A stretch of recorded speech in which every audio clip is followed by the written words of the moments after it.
presentation of Fox Sports. We are Blackmore. We are Florida.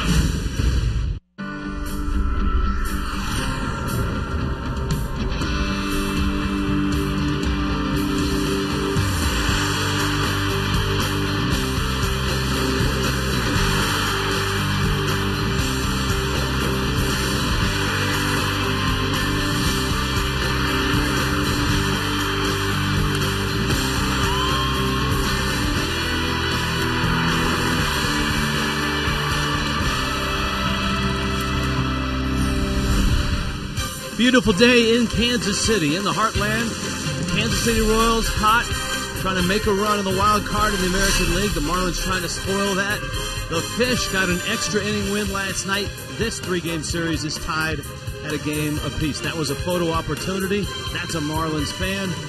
And the grounds crew getting ready. Not too hot. Very pleasant day. Very pleasant stay for the Marlins here in Kansas City. Rich Waltz along with Tommy Hutton.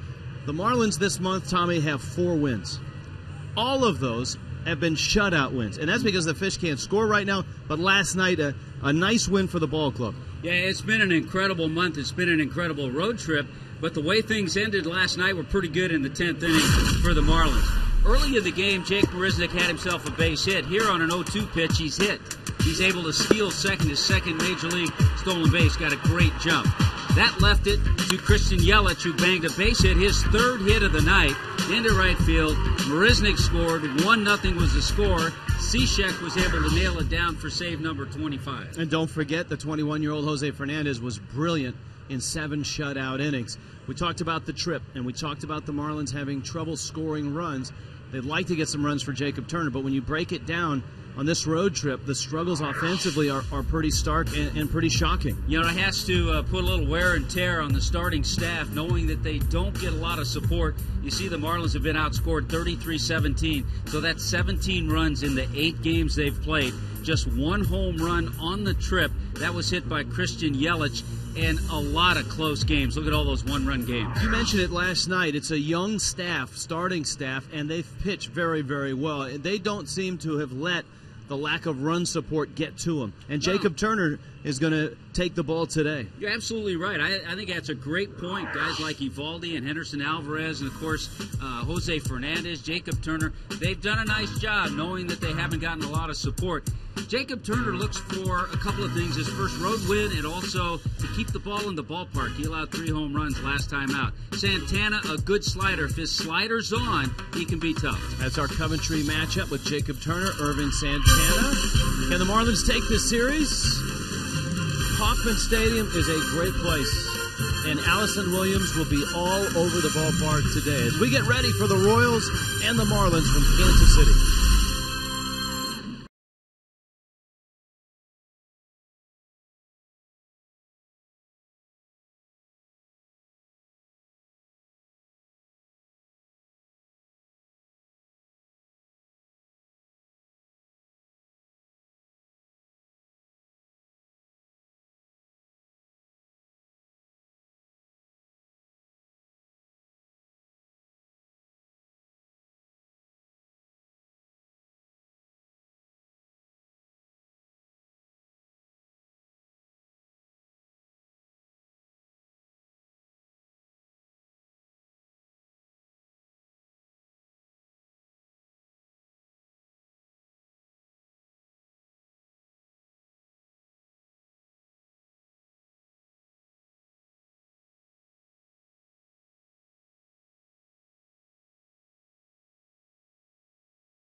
Kauffman Stadium in Kansas City. Final game of the 3-game set.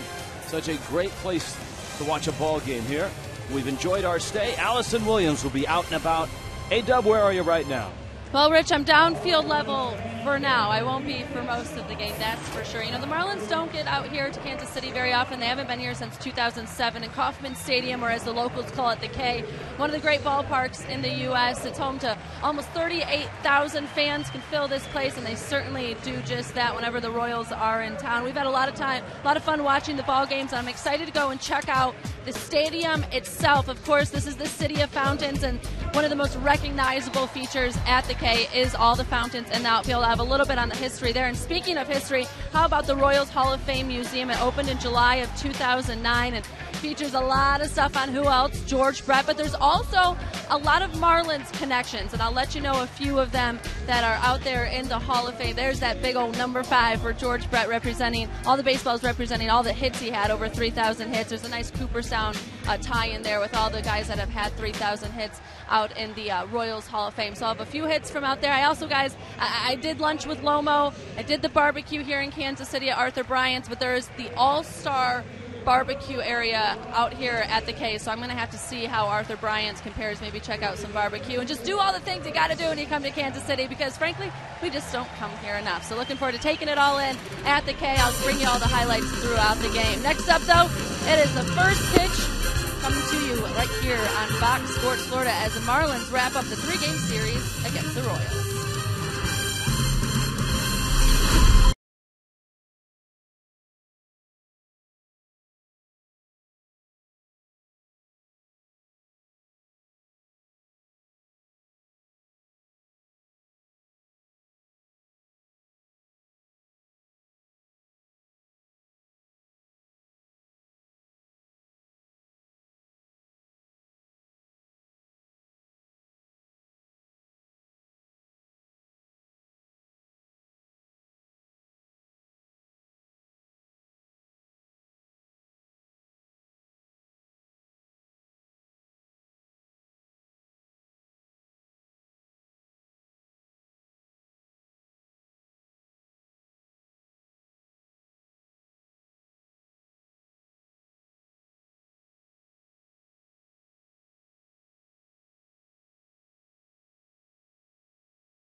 Florida is brought to you by Toyota.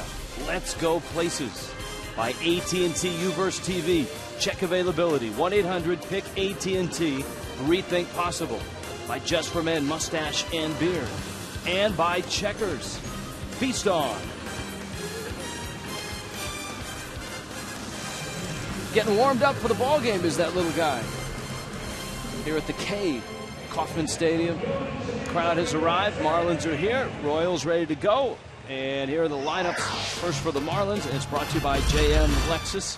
Christian Yelich continues to swing a nice bat. He's got 4 hits in this series. Donovan Solano hits second. Logan Morrison at first. Giancarlo Stanton off day today. Placido Polanco, of all people, hits cleanup. Greg Dobbs, the DH. Adeiny Echeverria is at short. Jake Marisnick is in center field. Justin Ruggiano gets a start. He hits 8th. And Coy Hill is behind the plate. Hill is in the 9 spot. Irvin Santana ready to go. Pinch a penny brings you the first pitch. And Yelich takes a fastball. Strike one. Lance Barrett calling balls and strikes. Dan Iasonia, Brian Knight, Mark Carlson out on the bases. The umpires this afternoon. Santana, the 30-year-old out of the Dominican, has had a real nice run as a Royal this year. And Yelich goes after the fastball, sends it deep to center. Gerard Dyson is there, and he makes the catch. It's a big ballpark, and if you can pitch to center field in this park, you will get outs. Here's Santana. One of the things that Santana's done a lot better this year than last year with the Angels, he's allowed 18 home runs. A lot of it might be the ballpark. He allowed 39 last year in a season that saw his ERA over 5. So he's been a nice surprise. A former All-Star, 2008, an All-Star with the Angels. Here's Solano, and he takes a fastball for a strike. Solano at second base. Mike Redmond's lineup is without Giancarlo Stanton. Ned Yost's lineup is without Mike Moustakas. Moustakas with a calf injury in game 1 of the series, had a walking boot on in the clubhouse, though the Royals are hopeful that he'll be able to go for that very important 5-game series against the Tigers. 0-2 pitch. It's fouled back to the screen. I'm sure one of the things Ned Yost is hoping for is that his ball club doesn't look ahead to that 5-game series against Detroit and concerns themselves with this game here today. Well, as general manager, Dayton Moore is looking ahead. The Royals made a trade about an hour ago. Fly ball right field. David Lowe is there, and he makes the catch. And they acquired former Marlin Emilio Bonifacio for a player to be named later. Bonifacio will join the Royals tomorrow, and he played very well as a Marlin. He did not have a good year this year in Toronto. Marlins know him as a very versatile, good defender, can play in the outfield, good second baseman, can play short and third. I think it's a really good acquisition for Kansas City. One of the areas for Bonifacio to improve on is to get some base hits, get on base, utilize that speed. And Logan Morrison does just that. Logan Morrison sends one up the middle into center field. There are the numbers. If you see at the bottom of your screen, in his 412 games with the Marlins, he hit .271, and when he got on base, he was a dynamite at the top of the order. 103 stolen bases. But with the Blue Jays this year in 94 games, it just wasn't happening. He hit just .218. The struggles for the Blue Jays have been team-wide, and Bonifacio part of that this year. And maybe a change of scenery will do Bonifacio well. Well, with all those moves the Blue Jays made, including the big trade with the Marlins, the Blue Jays at this time last year were actually 2 games better than they are this year. So as Marlins fans know, as Blue Jays fans have found out, it doesn't always work.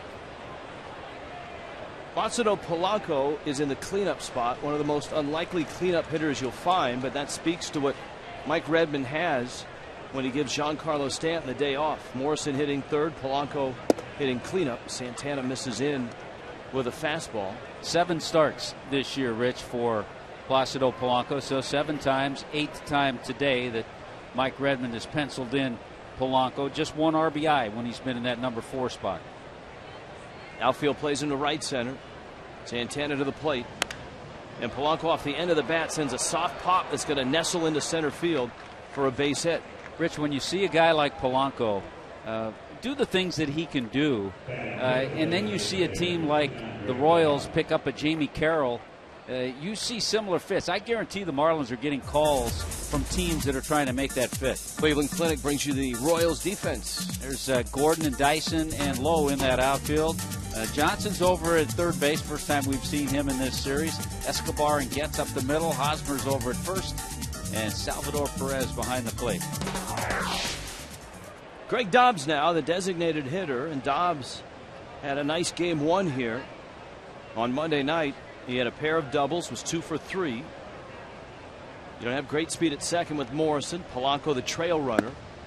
And Dobbs takes low and inside from Santana.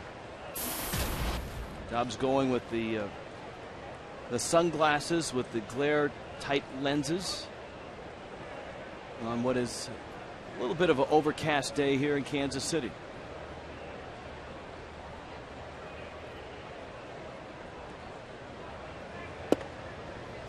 Off-speed pitch at the letters for a strike.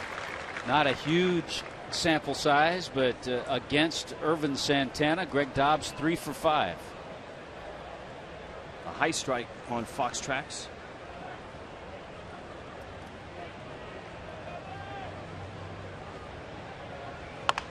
Off the end of the bat, it rolls up the middle. Getz gathers it in and gets the out at first base. So Santana gets through the first.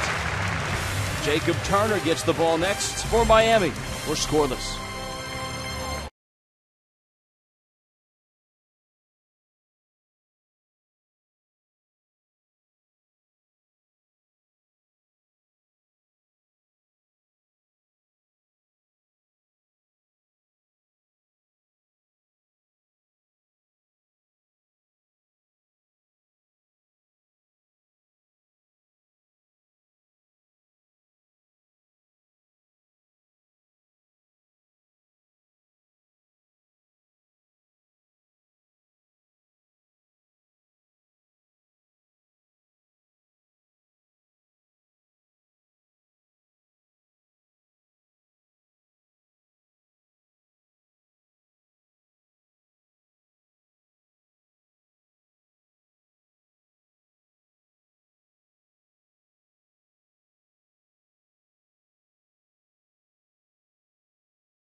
Royals are scoreless. The Royals at 62-55. They've had a real nice run, winning 17 of their last 21. J.M. Lexus brings you their starting lineup. David Lowe in right field. Eric Hosmer, a South Florida kid, at first. Billy Butler, the designated hitter. Alex Gordon's in left. Salvador Perez, the all-star catcher. He and Gordon were both all-stars. Alcides Escobar's on a nice run right now for the 10-game hit streak. Chris Getz is at second. Elliot Johnson, the switch hitter. And Gerard Dyson hits ninth. He's in center. Jacob Turner takes aim at the Royals. 14th start for Turner, who had a real rough spring. Didn't really regain his fastball and his command till his second month in AAA. Once he's arrived in Miami, he's pitched very well, even though his record is just 3-4. Yeah, the fastball's been much better than we saw in the spring. The command a whole lot better. Justin Upton, Chris Johnson, Brian McCann, last time out in Atlanta, homered off Jacob Turner. And remember, coming into that game, he'd only allowed 3 home runs. 2 of those homers, Upton and Johnson's, were first inning shots. That ball's drilled to center field. Marisnik is back. And with the high pants and the low socks, Marisnik makes the catch out in center field. Miami, a much improved defensive team this year. So are the Royals, for that matter. The defense, either way you look at it, brought to you by Cleveland Clinic, be it Kansas City or the Marlins. Sometimes you miss a cutoff man, and it happens. Hosmer takes outside. Eric Hosmer, the Royals' first baseman. American Heritage High School down in South Florida. And he takes down low. He's in a little bit of a slide right now. He's 0 for his last 13. Yeah, you know, might be putting a little pressure on himself, knowing that the games are going back to South Florida. But he's been really good since the start of June. Hosmer, 84 hits, and he lines that one down the left field line. Into the corner it goes. Yelich to pick it up, and Hosmer has his 24th double. Well, the pressure is off, and there's just a beautiful swing by the 23-year-old Eric Hosmer. He stays on this and just scorches a line drive into that left field corner. in his short stay as the hitting coach of the Royals. Many feel that George Brett had a nice bit of influence in Hosmer and some of the Royal hitters, guys that were struggling. And so Hosmer, his 85th hit since the 1st of June. And here's Billy Butler. Butler's been raging in August, 386 average. He's a nice combination of power, 24 doubles, 11 homers, and patience at the plate. His on-base percentage is .381. You do not want to be around a raging Butler either. Alex Gordon is on deck. Mike Moustakas is still out, calf injury. Turner bounces one at the plate. And Coy Hill smothers it. Counts 2-0. 22-year-old Turner. Second big league start was against the Royals. Of course, up for a couple of seasons, parts of a couple of seasons with the Detroit Tigers. 9th overall pick in 2009 by the Tigers.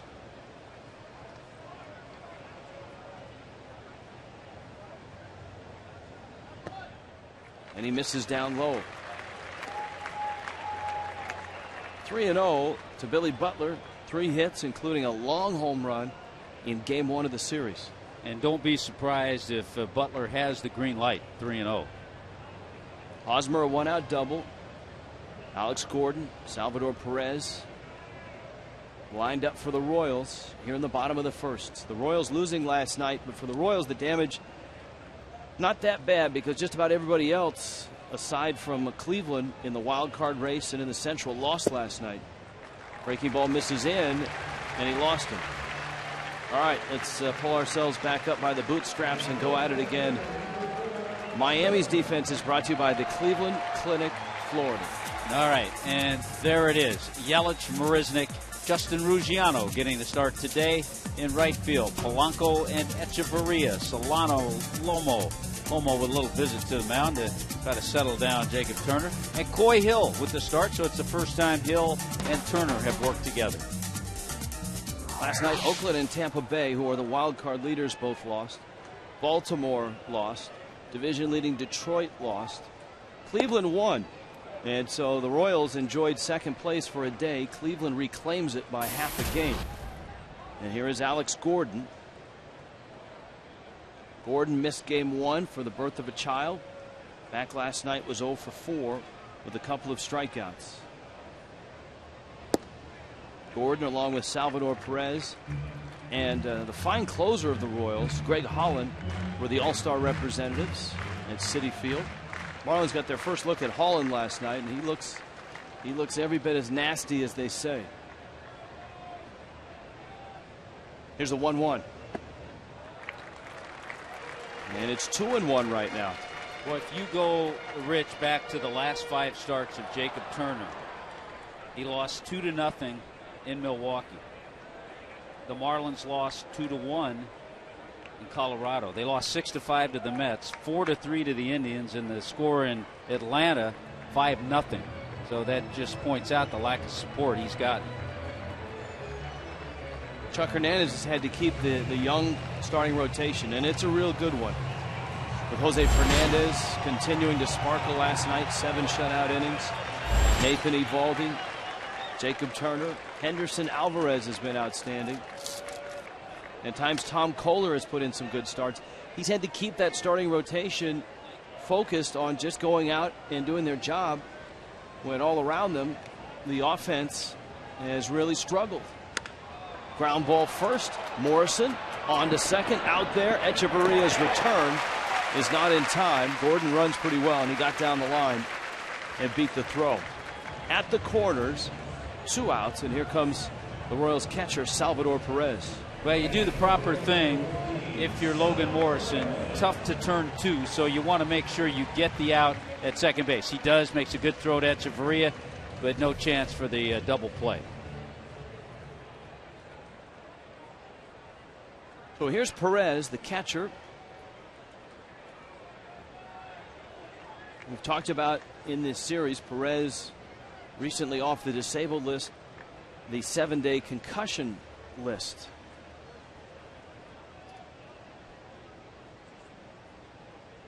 Speaking of disabled lists, the Royals, in acquiring Emilio Bonifacio, needed to clear room on their 40-man roster. To do that, they've moved Miguel Tejada to the 60-day DL, which is certainly not good news. Tejada's been a real nice spark for this team, but Tejada now on a 60-day DL with a calf injury.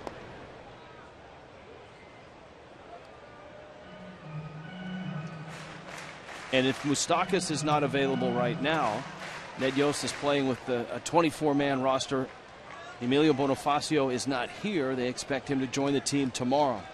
Well, he'll join them for that big 5-game series in Detroit.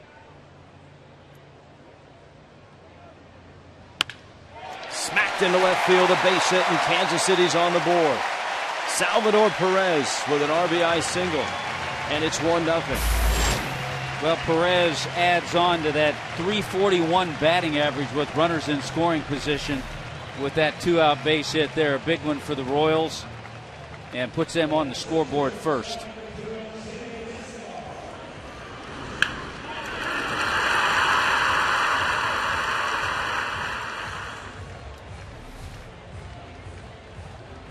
Gordon stopped at second, and so Alcides Escobar, who has 4 hits in this series and is riding a 10-game hit streak, hitting close to .450 over that span, stands in with 2 outs.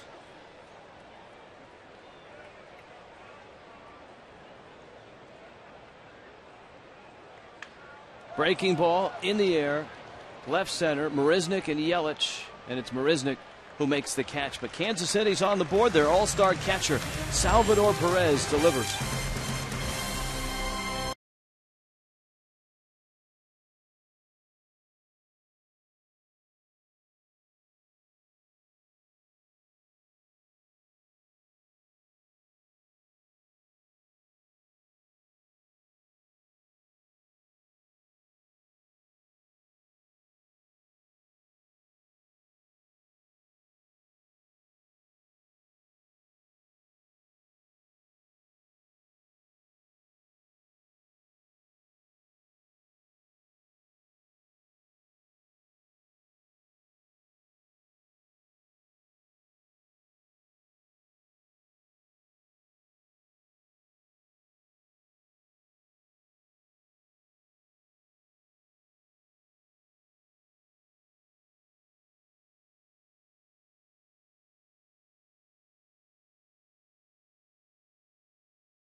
Nothing Kansas City in the second. This long road trip ends today. The Marlins back home on Friday against the Giants. The Sir Pizza 4-pack includes 4 tickets, 4 personal Sir Pizzas, 4 Pepsi soft drinks for just $60. If you stay in your seats after the game, you'll get a fireworks spectacular. Marlins.com is the place to go. Friday night, 7:10, Giants, Marlins. Adeiny Echeverria. Fastball for a strike. Echeverria, Jake Marisnik, and Justin Ruggiano against Irving Santana.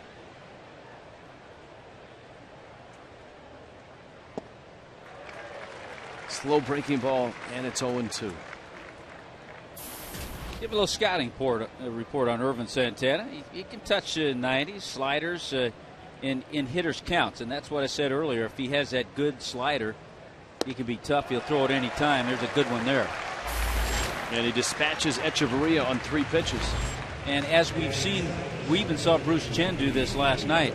The Royals pitchers, and Santana also will do it, he'll elevate that fastball when he gets to 2 strikes. So he has 2 choices, elevate the heat, or if it's a right-handed batter, maybe go with that slider as he did there. Marisnick last night had a very important stolen base in the 10th, was hit by a pitch, swiped second, and ended up scoring on fellow rookie Christian Yelich's RBI single to right. Couple hits in the series for Marisnick. Fastball rides inside. About to enter his 4th week in the big leagues. Marisnick 22. He and Yelich arriving on the same day. Yelich just 21. Bouncer to short. Escobar around it, and he gets Marisnick by a step. And there are 2 outs. Now, Justin Ruggiano gets a start today, and for Ruggiano, it's been a nightmare trying to get a hit. His last hit was on July 8th, 2013. Ruggiano's had some big moments as a Marlin in his 2 years with the Fish, but everybody right now is pulling for him just to get a hit. Takes a fastball for a strike. Little did he think when he got that last hit that he would be on a list of guys who've gone over for a number of ABs. Lines that one into the seats, and quickly he's behind in the count at 0-2. And psychologically, Tommy, for a hitter, oh, it's awful. Elliott Johnson, we'll see him today. He's 0 for 27. Ruggiano, ground ball up the middle, diving stop, Escobar, and he's safe. He got the hit. Ruggiano snaps the skid. Come on, ask for the ball. Ask for the ball.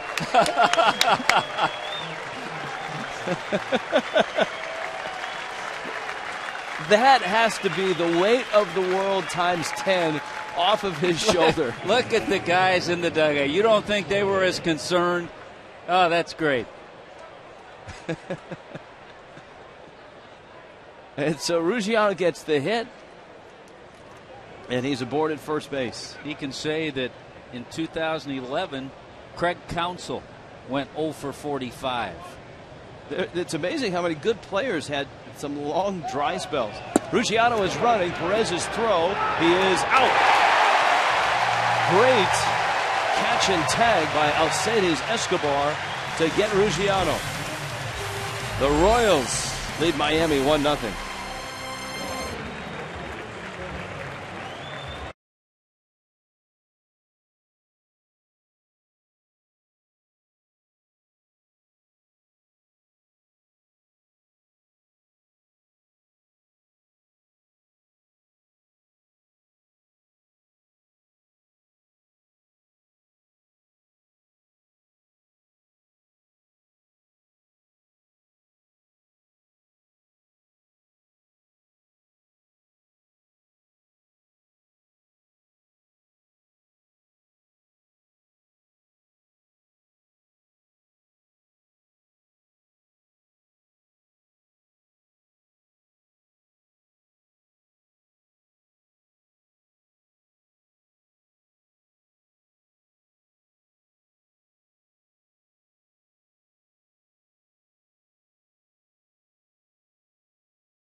Shoulders. Watch the hit first, and he really had to bust it to get the hit. You know what he's thinking going up the line? I can't believe he caught that ball. And he does beat it out on a terrific effort by Escobar. It's short, and everyone in that dugout pulling for Justin Ruggiano. And there it is, the weight right off the shoulders. Meanwhile, the Royals have a run, and they've got Chris Getz, Elliott Johnson, and Gerard Dyson due up here in the second. Jacob Turner having control issues. He fell behind a lot of hitters. He walked Billy Butler, which was a key at bat in the first. And Salvador Perez ended up with an RBI single to give Kansas City the lead. Turner misses away. He's 3-0 on Getz now.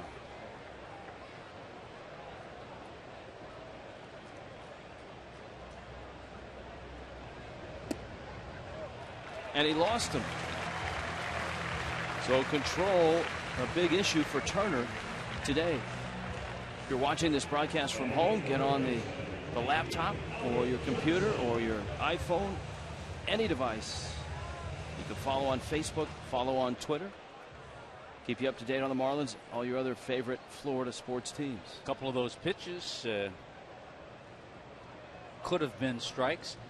Jacob Turner, as we've watched him, we know he sits around 92, 93 miles an hour, 91. And he pitches that way, but he has to have good command. And so far, it's not there for him today with a couple of walks.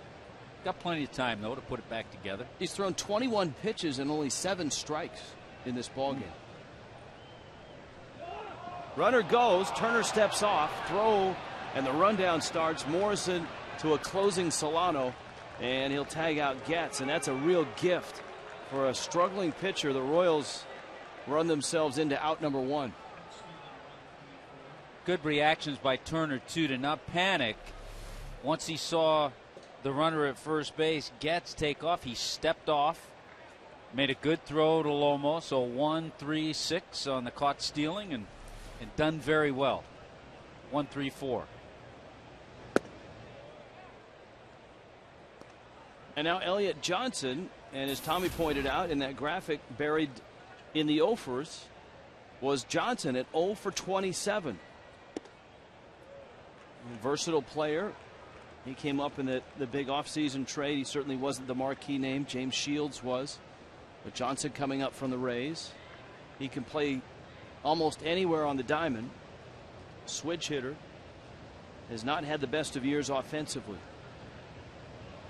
Yeah, also a guy can run pretty well. He's 13 out of 13 in stolen bases. That's why Emilio Bonifacio is going to fit right in here in Kansas City. The Royals have been running with great success this year. Bouncer out towards second. Solano to first. Elliott Johnson 0 for his last 28.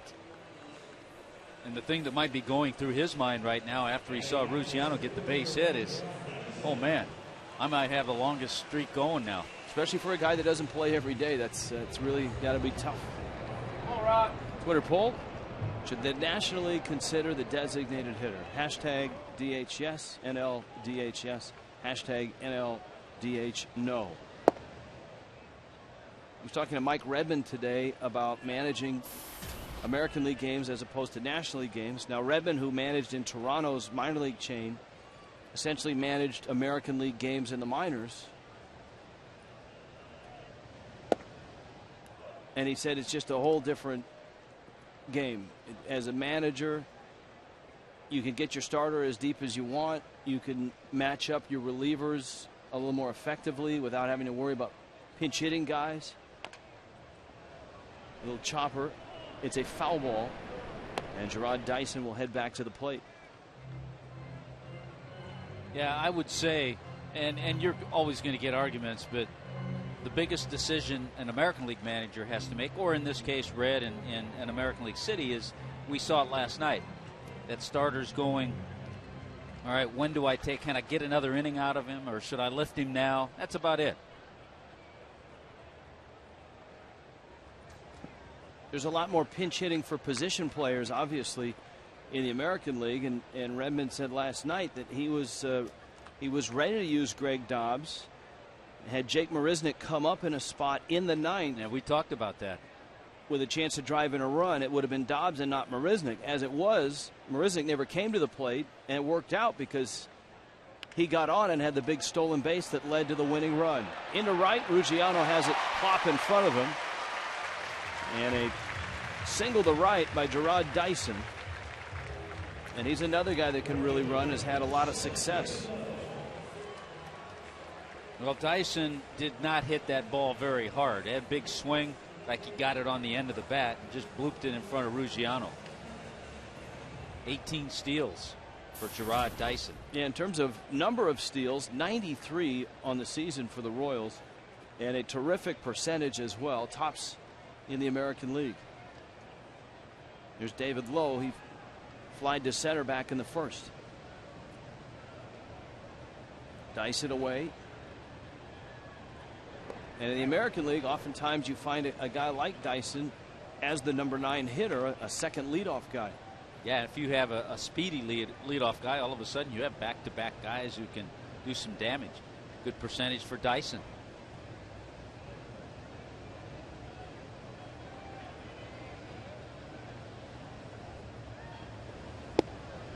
Pitch out, and going nowhere is Dyson.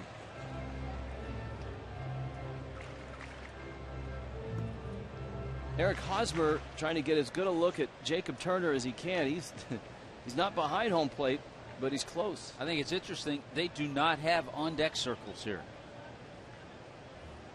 They got a place where they have the weighted bat and the pine tar rag, but no on-deck circle. And Hosmer's about 25 feet from that. There are pitchers back in the 60s who would have taken offense to that and might have buzzed Hosmer. Well, I think for Hosmer, safety-wise, you can do that with a left-handed bat at the plate right now. If there were a right-handed hitter up, I don't think Hosmer would be anywhere near where he is right now, because you're much more vulnerable to a foul ball. Leaning is Dyson. He's running. Hill's throw down to second is not in time. And the Royals swipe a bag. The stolen base has been really important in this series. It was certainly for Miami last night as they swiped 3 bags in a 1-0 win. And the Royals ran a lot and with a lot of success on Monday night. Good jump, good quickness. And just to get back to the Hosmer thing, it's not a big deal. It's not that big a deal, but I think if someone complained, the umpires would probably move him.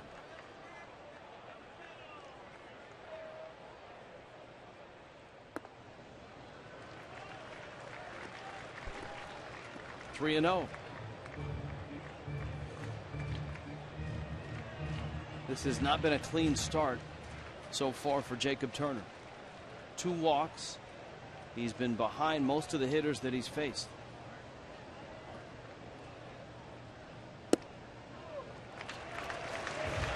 And he loses low. And now he's going to have to deal with a guy who had a really good swing against him. Doubled off Turner in the first inning, Eric Hosmer. This copyrighted telecast presented by the authority of the Marlins may not be reproduced or retransmitted in any form. Accounts and descriptions of this game may not be disseminated without the express written consent of the Marlins.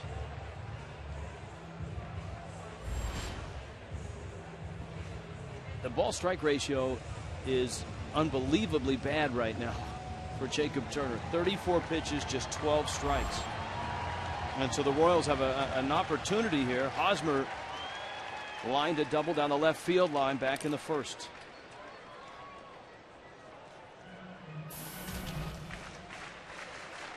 Yeah, prior to the 0 for 13 that Hosmer was on until he doubled, prior to that, his previous 6 games, he was hitting over 460. And we talked about for him, runner goes, ball in the dirt, Hill's throw, he's safe. Boy, Dyson gambling. And he just got in under the tag of Polanco. Boy, and that is a huge gamble by Dyson, because if he's out and leaves Hosmer standing, go a little high, but he beat it. He's in there, just in there. So Dyson on a wild pitch is at third, and across the diamond is David Lowe. Hosmer takes down low. We talked about June 1st for Hosmer. We talked about George Brett's influence on him and his short stay as hitting coach. Since June 1st,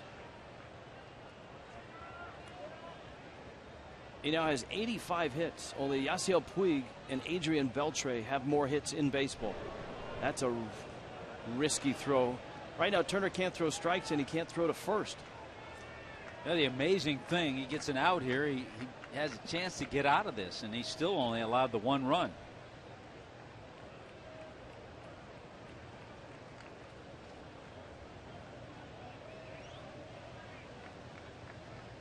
Coming. Runner bluffs and a roller out towards second.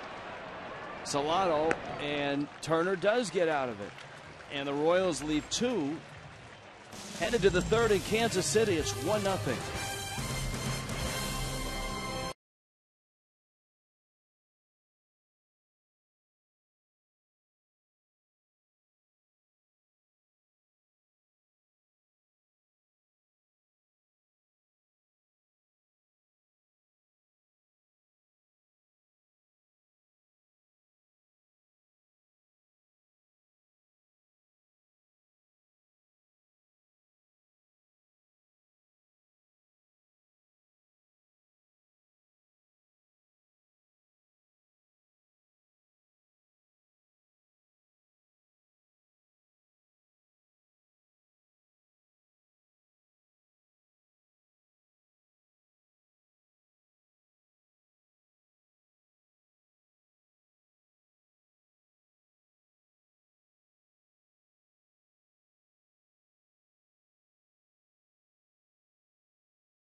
Royals on top. Allison Williams will be touring Kauffman Stadium. Where are you right now, A-Dub? Well, when you come to the K, which, by the way, turns 40 this year, you have to come out and check out the fountains, because actually now you can sit in front of them, which you weren't able to do prior to the renovations they made for last year's All-Star Game. The fountains really are beautiful, and at 322 feet, they're actually the largest privately funded fountain in the world. Kansas City, known as a city of fountains. I was kind of curious why, guys, so I did a little bit of research, and according to what I found, it all started back in the 1800s, and actually with the Humane Society. They built the first fountain in 1904, and it was for people to get clean drinking water, but also horses and then dogs. So it had 3 different tiers, one for people, another one for the horses, and another one for the dogs. And from there, they continued to build fountains throughout the city, and now it's said that it has the most cities of any city in the world except for Rome. A little trivia there for you. Very nice. So if you ever get in a fountain trivia contest, either go Rome or Kansas City. And of course, the fountains in the last few years, this whole ballpark renovated to the tune of $250 million. Out into left center, Gordon, the Gold Glover, makes the catch out in left. Coy Hill is out number 1 here in the 3rd. Irvin Santana, dramatically different than Jacob Turner. Turner, 37 pitches, just 13 strikes. Much more efficient is Santana.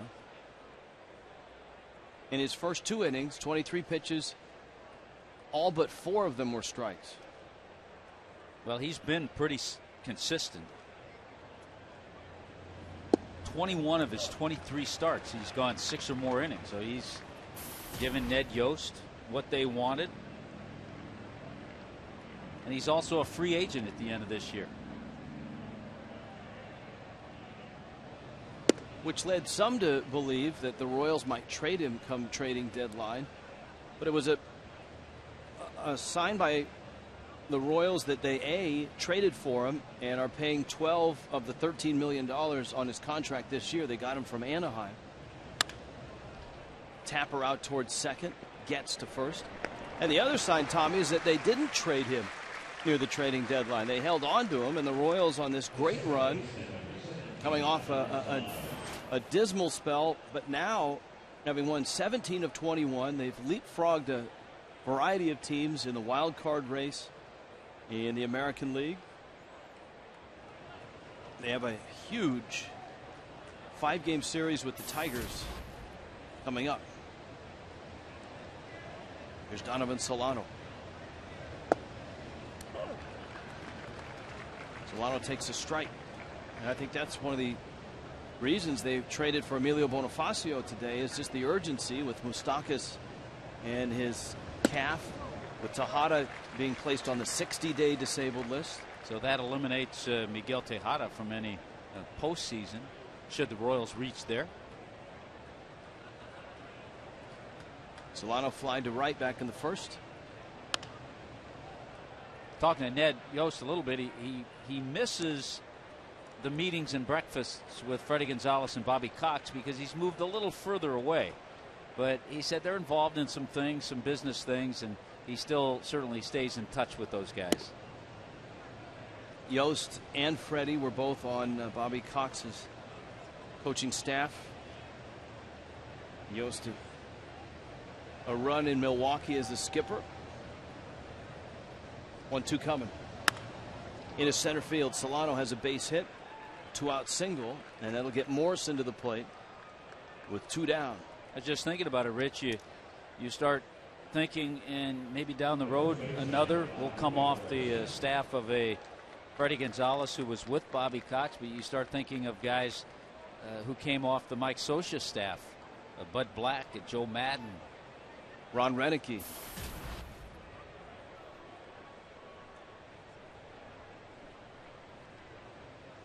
Now Morrison, single back in the first. Little tapper up the line, and Hosmer corrals it and steps on the bag. And Santana's cruising through 3. The Royals have a 1-0 lead.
Giants headed to Miami, and on Saturday it's a Saturday spectacular 7:10 start. All you can eat seats for just $27. Puerto Rican Heritage Night, post-game concert on the West Plaza with salsa sensation Jerry Rivera. Presented by Boost Mobile. Go to Marlins.com. Giants on Friday, Saturday, and Sunday. Billy Butler takes a breaking ball outside. Been fun to watch Butler here for the last couple of nights. You read about this guy and watch him on television, but to get to know him, to talk to him, the Jacksonville native. Backing up is Polanco. Throws it across and Butler is out. There's one out. And Jacob Turner trying to turn things around in what has been a messy start in terms of balls and strikes. The good news for him is that the Royals have just one run. That's the amazing thing. You're out there on the mound and you say, okay, I haven't really put it together yet, but I'm only down 1-0. And so an opportunity for Jacob to do that, and he's gotten off to a good start with one quick out. Now Gordon, a supreme defender in left field. Remember, Gordon came to the Royals as a third baseman. And when you're left-handed hitting third baseman and you come to the Royals as a top draft pick like he is, there's the obvious comparisons to George Brett. Little option shovel from Turner over to Morrison. Gets the out, and there's 2 outs. Well, he had a couple of linebackers on him. There's the shovel. It's almost the way a second baseman flips it to a shortstop for the start of a double play. Good breaking ball. Had Gordon well out in front. Here is Perez. We told you he was an all-star, and he had a hit in the all-star game. Oh, how about this inning? That's just what Turner needed. Flip to first. That's a 5-pitch inning for Jacob Turner.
Marlins 1-0.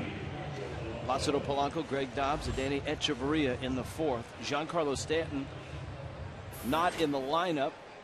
Marlins Live, driven by South Florida Honda. Live from center field, Allison Williams and Jeff Conine on Friday night. So without Stanton, the Marlins lineup, with Stanton, the Marlins lineup has been struggling. Without him, the Marlins trying to find some hits. They have 4 of them so far.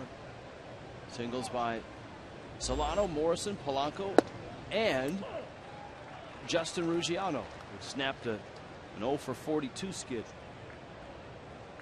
Polanco blooped one to center for a hit. Well, Santana's just pounding the strike zone right now. You know, he's coming off a start where he was not so good. 3 2/3, 9 hits and 6 runs in one of those games against the Red Sox. And I got a no decision because Kansas City won that game 9-6, but he didn't pitch well. 39 pitches, 31 strikes. That's the outing against the Red Sox. That was an enormous series for the Royals, winning 4 of 3 against the East Division leaders. 0-2 pitch.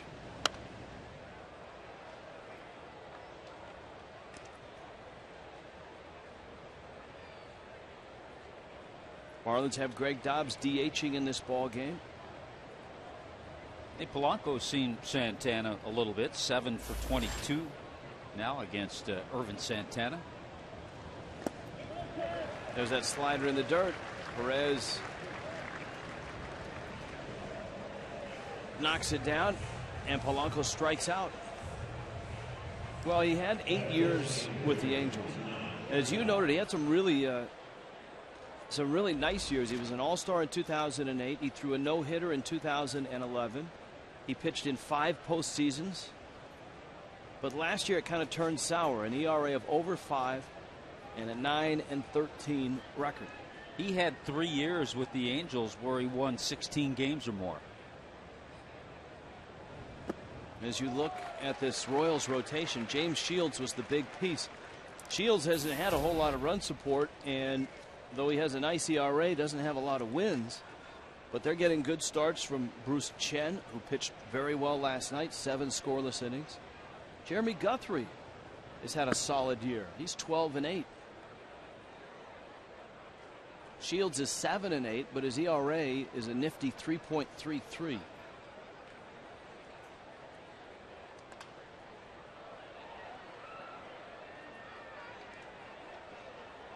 Counts 1-2. And I think Dave Island is a guy that deserves a lot of credit. The Royals bullpen has been super, especially on this stretch of 21 games in which they've won 17. Dobbs clobbers another one to right field. This one is in for a hit. He had 2 doubles that way in the first game of the series. And so Greg Dobbs is now 3 for 5 in this series. Well, we mentioned his first time up, a little history. So now 4 for 7 against Santana. So a couple of veteran guys, Polanco and Dobbs, have seen Santana a little bit.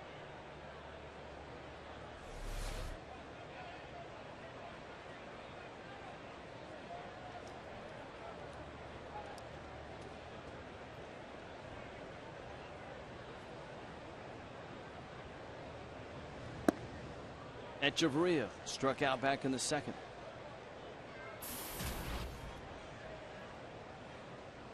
Miami returning home, and the National League West is going to come calling. The Giants for 3, the Dodgers for 4, and then the Rockies for 3.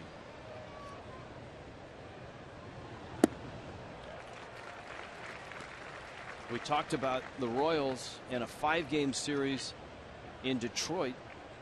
Then it's back home. They've got the White Sox coming in and the Nationals coming in before September arrives. They've got a pair of series with the Tigers in September. A couple of series coming up with Cleveland, too, the team they're chasing for second place. That might be more attainable than trying to reach the Tigers. But you know what? When you have as many games as they have with Detroit, you never know.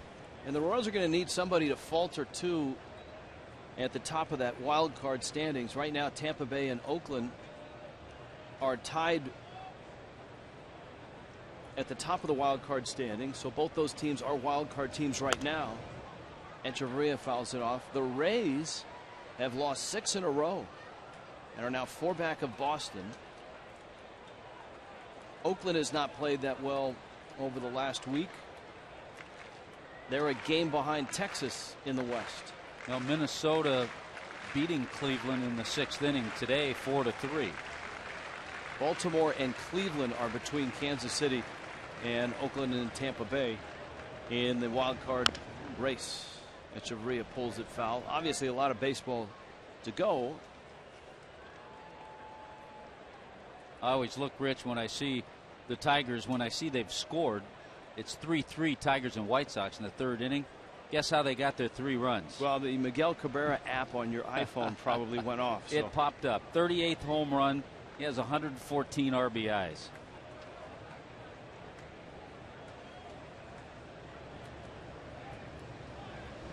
Chris Davis last night for the Orioles hit number 44, so he might be the only guy who keeps Cabrera from winning the Triple Crown if he wins that home run title. Cabrera way out in front in batting average at 362 to start. Mike Trout's next at 329. Miggy at 38 home runs is 6 behind Davis. And Davis starting play had 1 more RBI than Cabrera. Dobbs on the move on the 3-2 pitch with 1 out. Echeverria fouls it off. That was a wild game with the Orioles and the Diamondbacks. The Diamondbacks won that game 4-3, even though Davis homered. But he was outdone by Paul Goldschmidt. Hit 2 home runs, and one of them was a walk-off. Arizona still 7.5 behind the Dodgers in the West. 5.5 out in the wild card race. 3-2, Dobbs moving again, pitches out, and Echeverria walks. And suddenly Santana loses the strike zone. And he walks Miami's shortstop. And they'll bring up Jake Marisnick. Now, I don't think Paul Goldschmidt will win the MVP, but I think he'll get some votes. 29 home runs, 93 RBIs, hitting near 300. Miami has seen 2 guys on this trip who certainly should be in the discussion. Andrew McCutchen, who had a very nice series against the Marlins and means so much to that team in Pittsburgh. And Freddie Freeman in Atlanta. Freeman, not a sexy pick, but you look at what he's done for a Braves team that has run away from everybody in the National League East. Marisnick bounced to short his first time up. Smokes one down the left field line, but it's hooking and it's foul.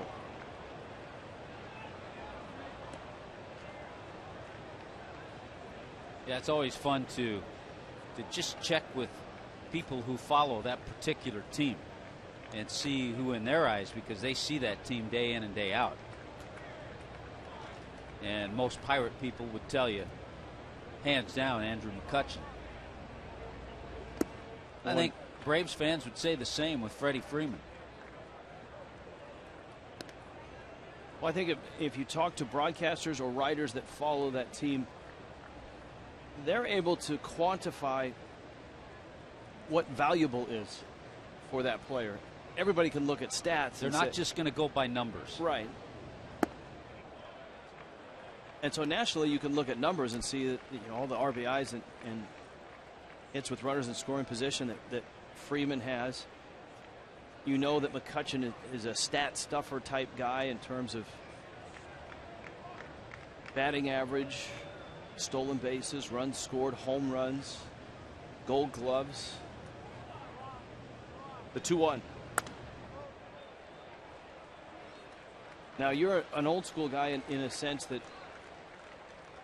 a Clayton Kershaw, a pitcher, oftentimes has to be above and beyond anybody else to get. I don't think that's an old school thing. I know there are old school guys who will go with a pitcher for MVP. I think that's just a preference. And my preference has always been, and I know you can say, hey, this starter every 5th day, it meant so much to this club. They've won so many games when he starts. But the bottom line, if a guy's out there every day, he can help you win a game every day, not every 5th day. So to me, that's more valuable. Much like your preference for cookies here in Kansas City, and it's not just because you like cookies, but because Cookie Rojas's bobblehead they had special meaning to me today. Is still guarding the cookies in the Royals press room. And there's a very nice Cookie Rojas exhibit out in left field in the Royals Hall of Fame, which was a great addition when they renovated this place in the last few years. 2-2 pitch. It's out. Good take by Marisnick. Wasn't biting on that fastball off the plate. And all of a sudden the pitch count for Santana has gotten up there. After 59 pitches, he gets a visit from Salvador Perez.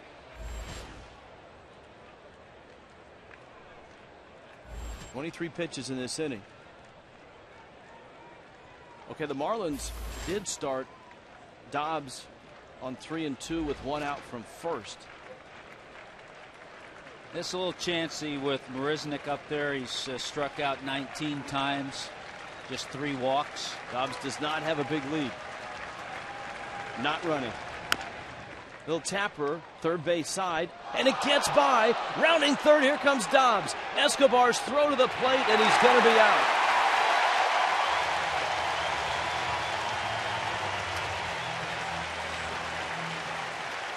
Elliott Johnson whiffed when he tried to barehand it, and I don't think Dobbs was aware that Escobar was backing up. You know, even if he was, I think he thought he was going to get to the plate.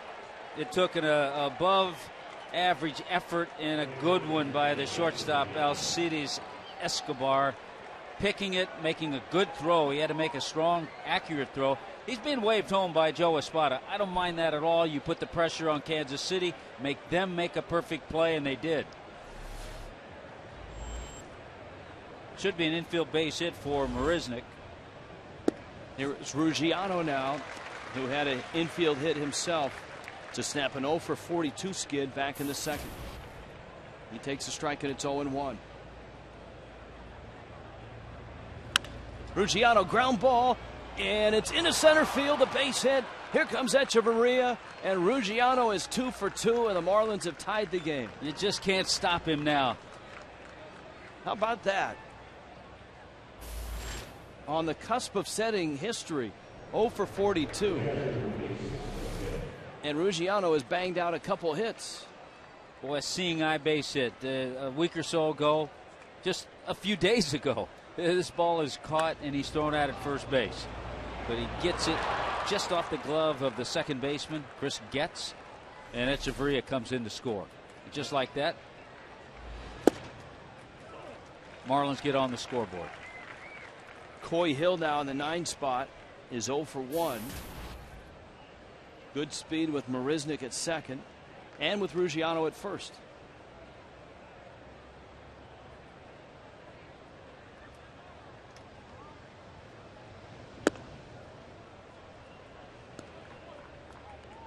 Ball and a strike.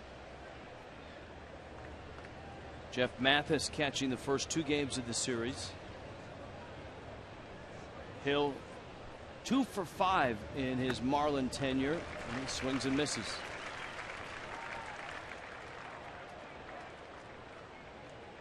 Coy Hill, a switch hitter.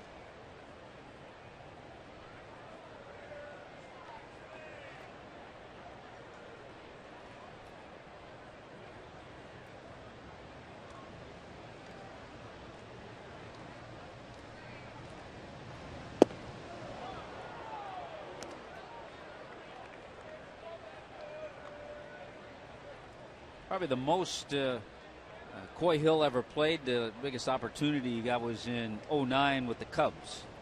83 games, had over 250 at bats.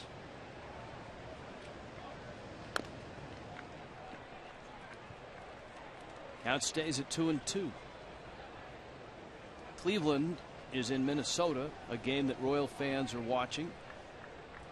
And the Twins have a 4-3 lead over the Indians in the bottom of the 6th. The Tigers are in the bottom of the 4th in Chicago, 3-3 against the White Sox. Hill drives one center field. That's deep. Dyson back. He's there, and he makes the catch.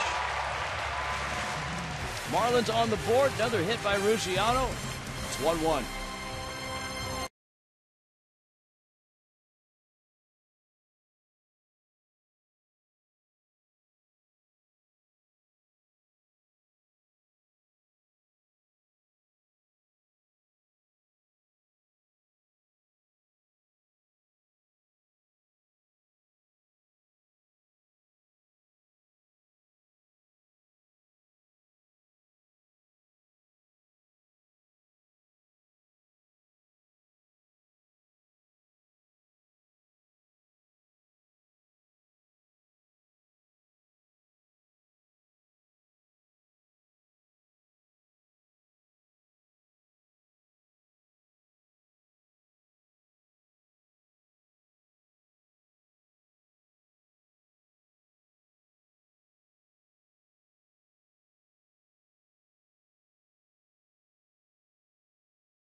first one, there's actually a Marlins connection with.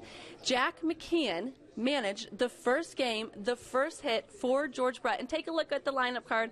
There it is from that game in August 2nd, 1973. And there's his signature down at the bottom. Miami's own Jack McKeon, the manager for George Brett's first game and first hit with the Royals against Chicago at Kaminsky Park. Who's in left field there, Tommy? Thank you, Allison. Yeah, Lou Piniella, Fran Healy catching on that club. Now, they in our camera booth, we not because of budget cuts, but I think someone's on break, and so we've hired help. He's running the GoPro. The GoPro is that little camera, just guarding it, making sure nobody takes it.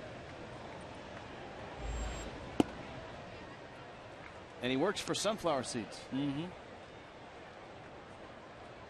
Got to go on meal break here in an inning or two. So there's his shot right there. Hopefully the operator will be back. Mercedes Escobar for the Royals is up. Escobar, Chris Getz, and Elliott Johnson here in the fourth.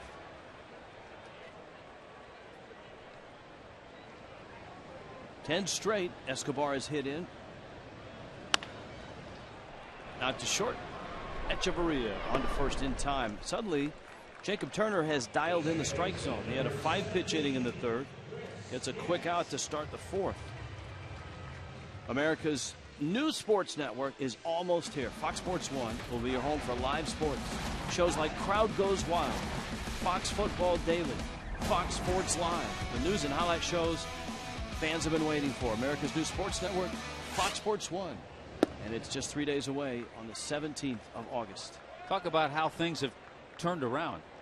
All of a sudden, Jacob Turner has a little momentum on his side. And it was the struggles of Santana last inning that turned the fortune the other way. So when it's all said and done, their pitch count's about the same.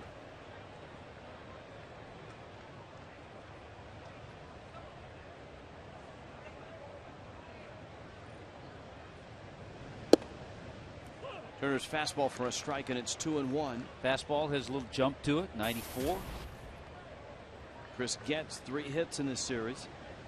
Walked and was picked off back in the second.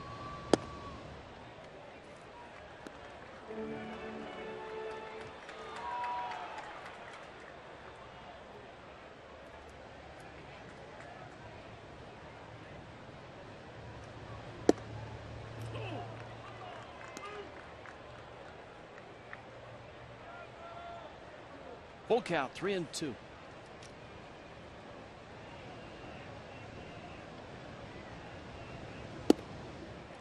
Turner misses up. But the bottom line, you can't start walking guys this part of the order, and that's walk number 4 issued by Turner. Now, if you've just joined us, the Marlins, Justin Ruggiano came into the ball game in an 0 for 42 slide, but he's 2 for 2. Elliott Johnson of the Royals came in an 0 for 27. He's 0 for 1, so he is 0 for his last 28.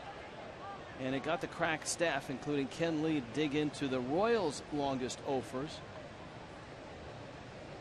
And lo and behold, a Marlin connection. Cookie Rojas, 0 for 43. Oh, come on. We've had such a fun 3 days here and positive things around Cookie, and we had to bring that up. I bet he hit some balls hard during that, though. Well, it just goes to show you that you can be a really good hitter and have a long dry spell. Well, we mentioned Craig Counsell had an 0 for 45. Some of the names on there are some great Royal names. Pete Lecoq went 32 games.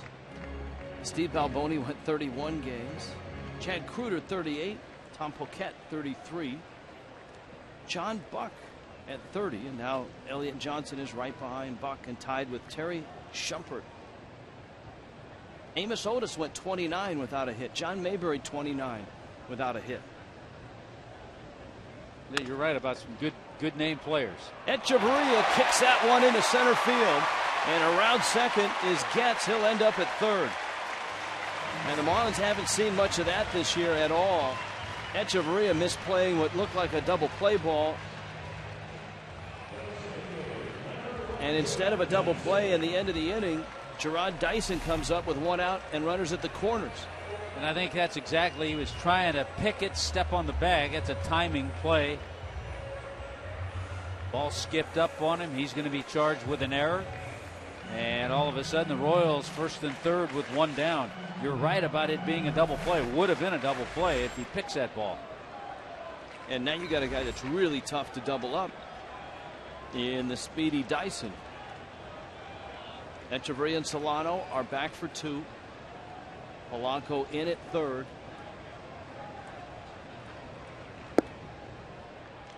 Dyson, not an accomplished bunter, but will bunt with that speed. Takes ball one. Echeverria's 10th error. And if you think about some of the errors, Rich, I cannot think of a routine error. And a lot of shortstops, a lot of infielders will make that error on a routine play. His errors have been on plays that have been over the above average range. Runner goes. Hill's thrown out a second. Not in time. Holding third is Getz. Well, we told you the last time that Johnson was up, he can run too. He's 14 out of 14 now in stolen bases.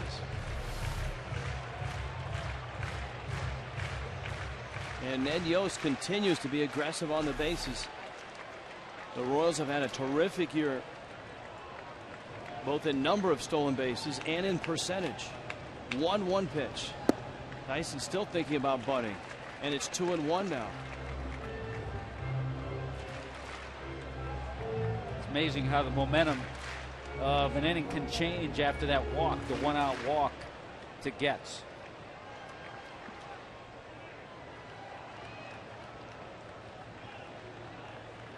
If Dyson gets the bunt down, that's a lot of pressure on the defense. That one's fouled out of play. It's 2-2. I guarantee a guy like Gerard Dyson knows that Bonifacio's on his way and can do the things that he does on the field. Now, Bonifacio can play center field. They can stick him at third base. They can stick him at second base.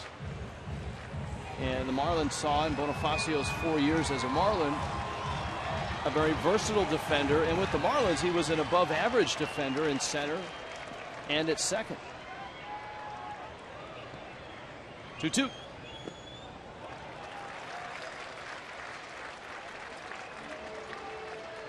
Bonifacio did have some defensive problems with Toronto, though, and I think a lot of those were on the AstroTurf. It was not a good year for Bonifacio with the Blue Jays. That's in, and Turner lost him. So David Lowe, top of the order, comes to the plate with a chance to do some damage and a chance to get the lead back for Kansas City. Chuck Hernandez, Miami's pitching coach, is on his way out to the mound. Boy, 5 walks and no strikeouts for Jacob Turner. He's allowed the 3 hits, a double and a couple of singles. 5 walks and has not struck anyone out. You know, one of the curious things about Turner in his career, he's never won a game on the road. Obviously, it's a young career. But in 11 starts, he's 0-7 on the road. His ERA is a respectable 3.71 in those starts. And he's going to have to go some, Rich, to get 6 innings, and he's done that 10 of 13 starts this year.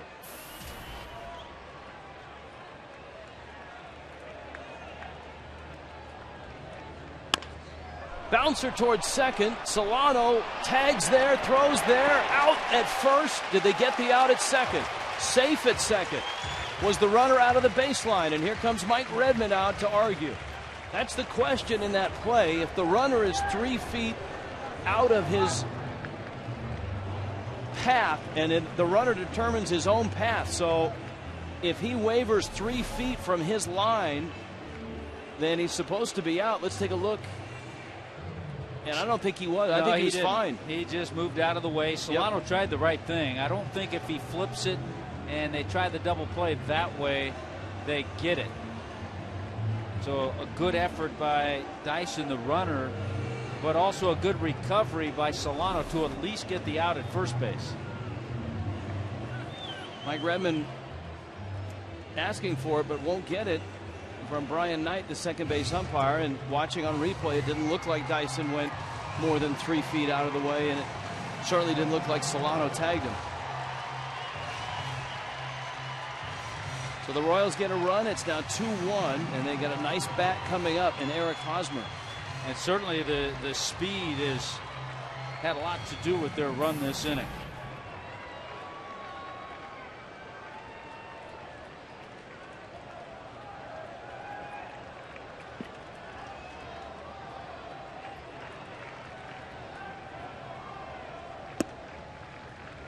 Hosmer with a great opportunity here.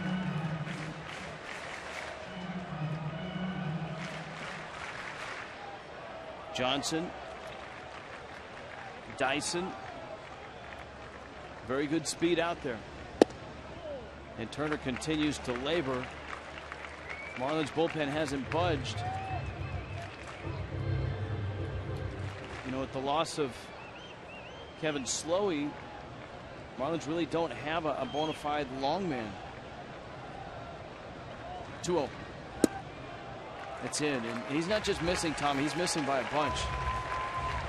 I mean, he does have first base open, but on the other hand, he's got a guy by the name of Billy Butler on deck. Well, you rarely see a ball strike ratio for any big league starter like that. 3-0 pitch. At the green light, hits a fly ball left field and hits it deep. Yelich back at the track, at the wall, makes the catch. And Turner escapes with just the 1 run. The error by Echeverria is a big one. Kansas City leads it 2-1.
And one of our favorites in Miami is, of course, Spanish broadcaster Cookie Rojas. He's also a favorite here in Kansas City, played here from 1970 to 77. He's in the Royals Hall of Fame, and so are his iconic glasses. Check these out.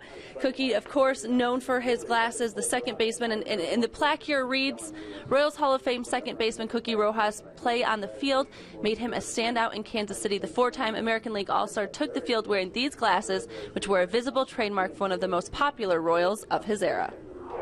And still very popular as well. Obviously, Allison, thank you for that. Cookie was on that lineup card as well that Jack McKeon had signed. So he can tell us about George Brett's first hit. Christian Yelich, Donovan Solano, Logan Morrison.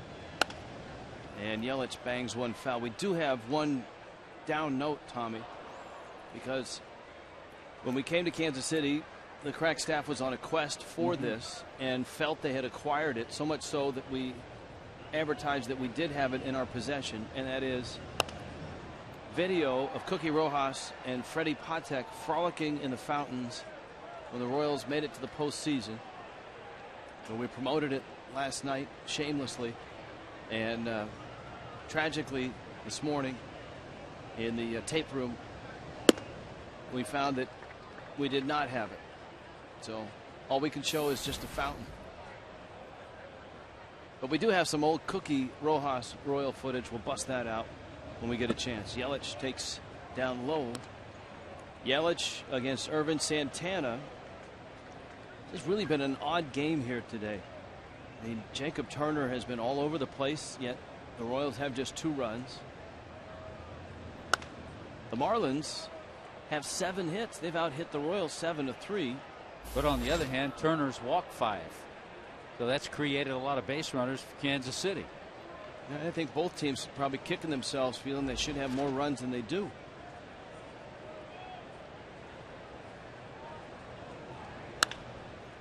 That one hit hard. Hosmer gets to the bag.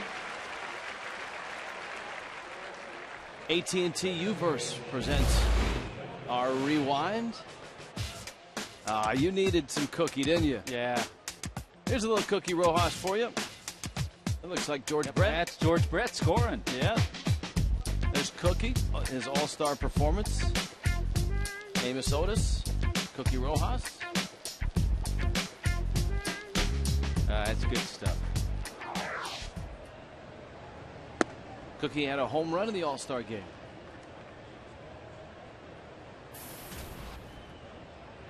As you heard Allison say, a 4-time All-Star. Donovan Solano sends one to center. Dyson is there, and he makes the catch. Cookie Rich had a big RBI bunt single in Oakland. There's the home run in the All-Star game. That was in Atlanta. That bunt single RBI, it was in the clinching game for the Royals in their first ever American League West title. I think Cookie hit that home run off Bill Stoneman. I think you're right. It looked like Catfish Hunter was warming up in the bullpen for the American League. With Dick Williams, the... See, Stoneman had a real good curveball. I have to ask Cookie if he hit the fastball or the curveball. It's my homework assignment for Friday.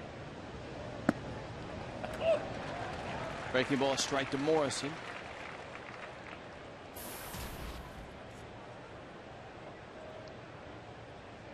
Morrison singled in the first. Big homecoming for Morrison. A lot of family here.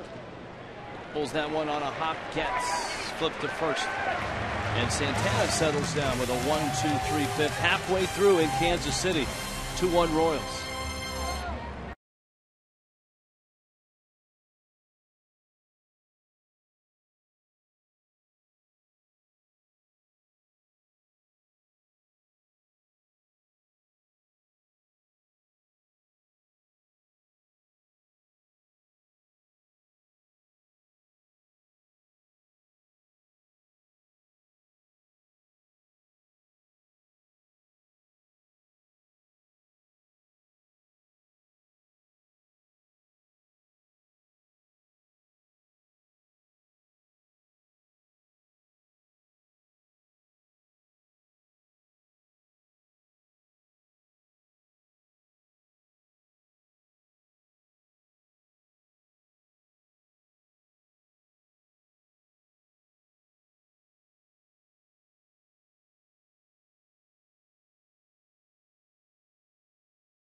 Brought to you by Honda. Visit your Honda dealer for great lease and finance deals on fuel-efficient Hondas. by Coventry Healthcare of Florida, lighting the way to better health. And by Metro PCS Unlimited 4G data, talk, and text on Metro PCS Wireless for all. Little Ron Burgundy riff there on the jazz flute. Brings you back into Kansas City. Billy Butler, Alex Gordon, Salvador Perez against Jacob Turner.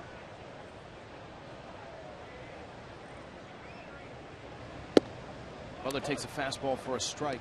Turner, a wild day.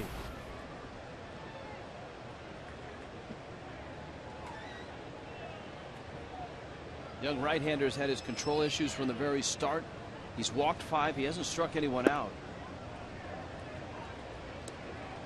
He's thrown a lot more balls than strikes, and yet Kansas City has just 2 runs.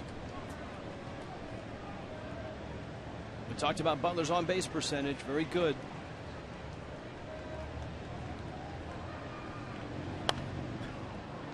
Fouls it back.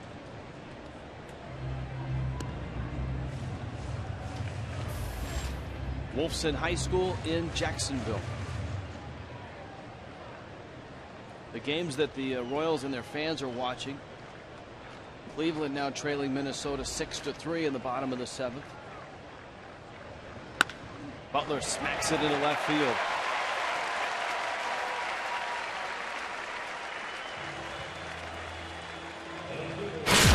Time now for the Just for Men mustache and beard play like a champ profile.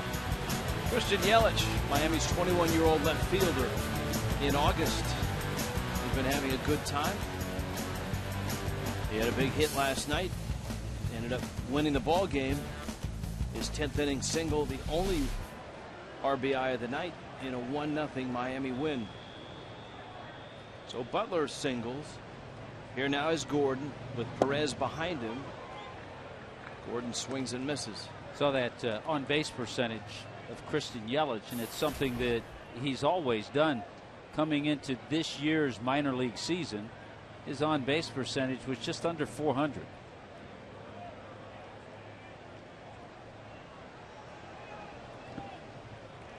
Detroit and the White Sox are 3-3, bottom 5.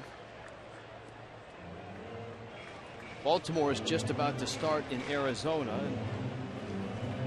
The Royals, obviously, Ned Yost has preached, let's just worry about ourselves and win as many games as you can. But if you're a Royals fan, you're looking at Baltimore, that's 2 games ahead of Kansas City in the wild card. You're looking at Cleveland, just a half game ahead in the wild card and in the Central.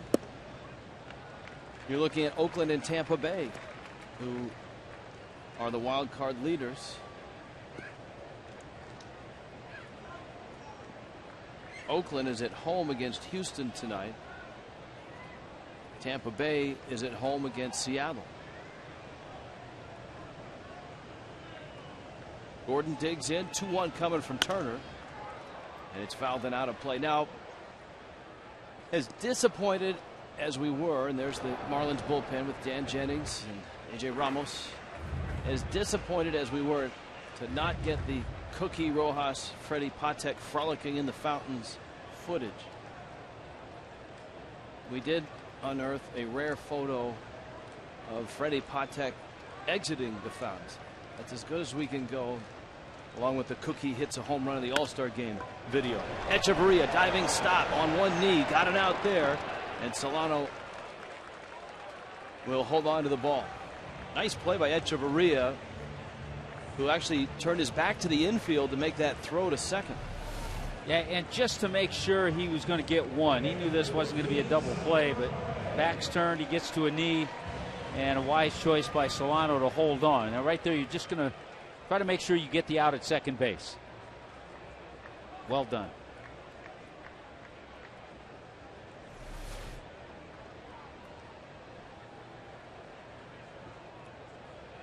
Salvador Perez now, RBI single. And he's bounced out.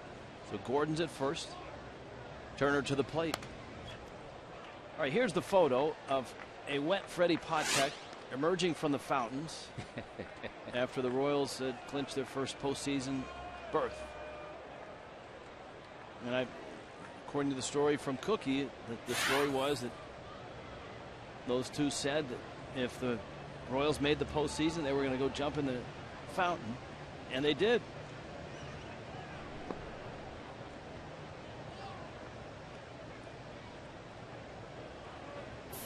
So that's the difference between now and then, Tommy. If Alcides Escobar and Chris Getz were to do that when the Royals clinch a postseason berth this year, everybody would have footage of that. Not only all the networks, but everybody on their phone. Much like when that woman a few weeks ago, Fountain Mom. I mean, it was on YouTube. It was everywhere. Yeah. And we can't find Cookie and Freddie Patek in the fountain. All we get is Fountain Mom.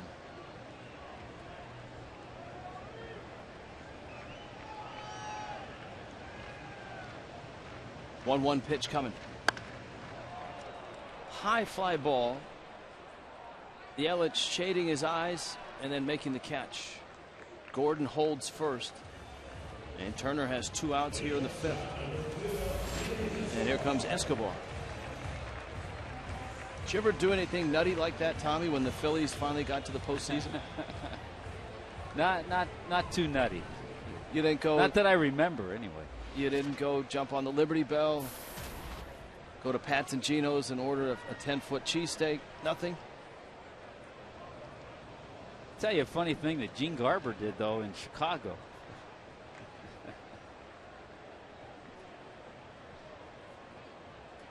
First pitch to Escobar. Sidewinding reliever. The Phillies clinched the division at Wrigley Field. So late that night, Gene Garber, there's a famous horse that's a statue of a horse right where the bus goes to Wrigley Field, and there's an old legend, and he went and painted a certain part of the horse's anatomy the Phillies colors.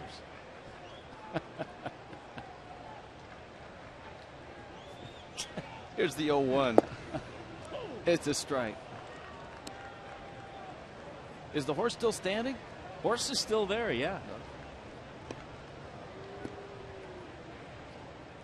Probably has It's gone. had a couple of paint jobs. I was just about to say, probably gone through a few coats of paints from a variety of teams that have clinched there.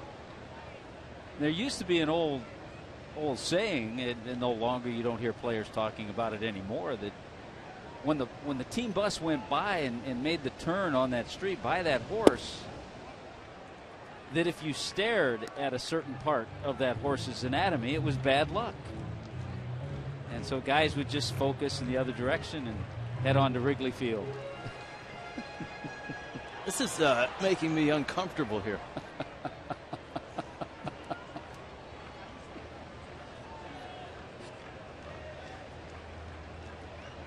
1-2 pitch is pulled foul and out of play. Was Ronnie Woo involved? He's a Wrigley Field legend. Ronnie Woo was there, but not that night. Okay. No, he was a little down and disappointed that night because his Cubs had once again failed to get to postseason.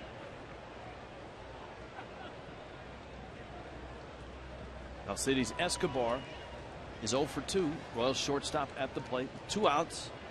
Bottom 5th. Jacob Turner has been all over the place, but it's still just 2-1.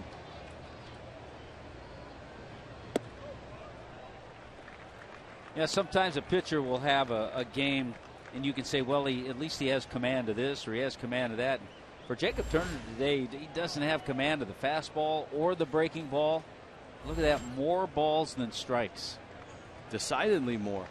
And it's been that way from the very first inning. 2-2 coming.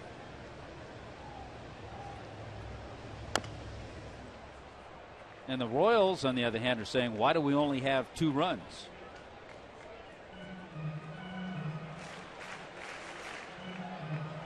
One of the reasons, they're 1 for 6 with runners in scoring position. They had a runner picked off in the game.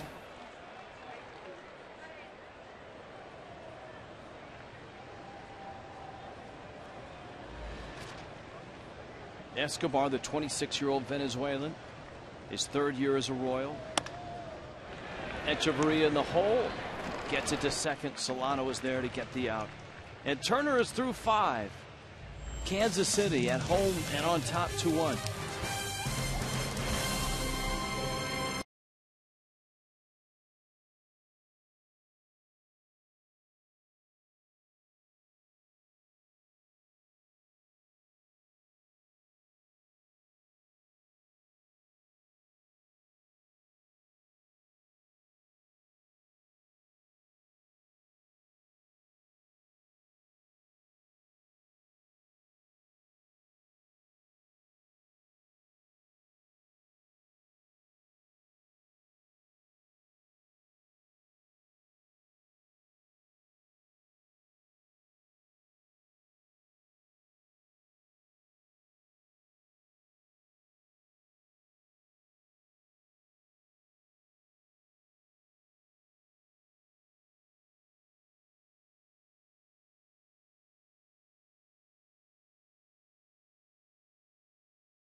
In Kansas City today, the Marlins and the Royals playing the third game of a 3-game series. The Royals on a great run, which has propelled them into the wild card race in the American League.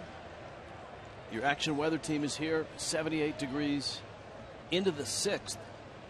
Miami has out hit Kansas City 7-4, but the Marlins have just the one run against Irvin Santana. Polanco dribbles it out to short, and Escobar takes care of him. That opens the 6th inning. Last game of the road trip, off day tomorrow, then the Giants on Friday night. That's a 3-game series which concludes on Sunday, a family Sunday on the 18th. Marlins and Giants at 1:10. Celebrate Billy the Marlin's birthday. Do you know it's Billy the Marlin's birthday, Tommy? Back to school day at the ballpark. Kids get a Marlins messenger bag courtesy of Office Depot and get to run the bases after the game in the Diamond Dash. Yeah, I should have remembered that because I always remember Billy's birthdays around back to school time. So it's Billy the Marlin's birthday this weekend. Greg Dobbs is at the plate. He's bounced out and has singled. And the Dobber flips it foul.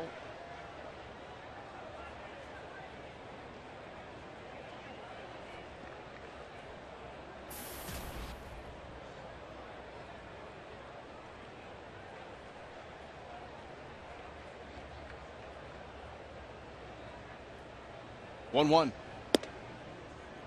And walking through the clubhouse announcing today that he was eating a birthday donut. The 2-1. Juan Pierre say, yes, this is a birthday donut. I'm treating myself this morning. A happy 36th birthday to Juan Pierre. Greg Dobbs walks. See, Jose Fernandez and Juan Pierre. It's great to see. You've got talk about different generations. The young kid who just soaks up every bit of knowledge he can get, and Juan Pierre, one of the hardest workers in the game, one of the best people in the game. And it looks like he's picking his brain as far as moves and pitchers holding runners on. Pierre, of course, one of the great base stealers in this generation. And you know, Juan Pierre was exactly that way with Dontrell Willis, who learned a lot from JP, learned how to work at this game, and became very good friends. Echeverria right now with the count 0-1. Irvin Santana into the 6th. Now Santana's been around the plate a lot more than Turner. He's got a pair of strikeouts, has walked a couple.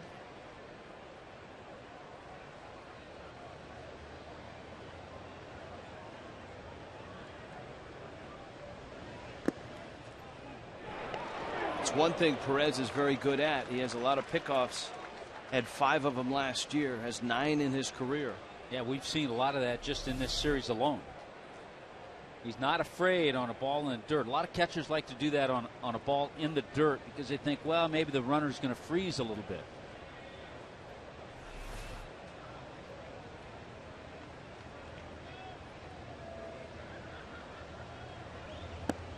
Swing and a miss. Santana, 3rd strikeout. 2nd time he's been able to get Echeverria. Here comes Marisnik.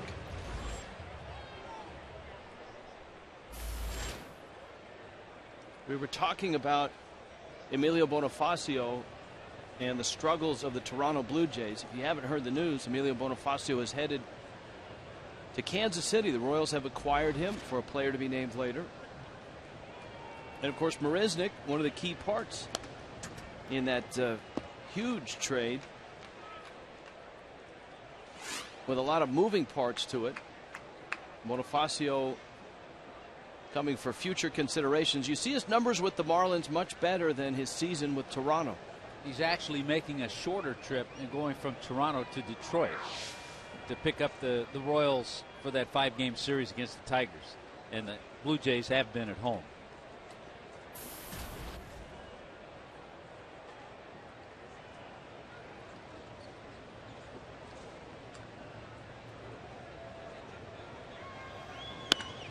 Lined in the gap, left center field. That's a base hit. Dobbs around second, is digging and holding and trying to get back to second, and he does. Though the throw cuts right through the infield.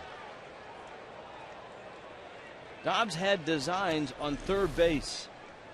Well, he got a little frisky earlier when he tried to score, and that ball that got by the 3rd baseman tried to score from second. He was thrown out at the plate.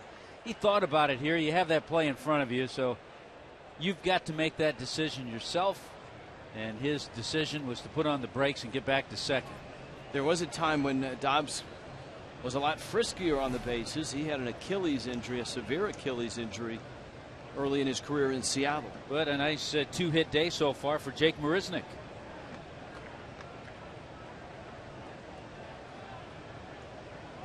So Marisnik has 2 hits. Justin Ruggiano stands in. Ruggiano has 2 hits. An infield hit in the 2nd, snapped an 0 for 42. RBI single his next time up. He takes a breaking ball. And here's the hit that snapped the 0 for 42, and he had to bust it. Escobar made a great diving stop, and the throw just missed. And there is the RBI single that snaked its way into center field.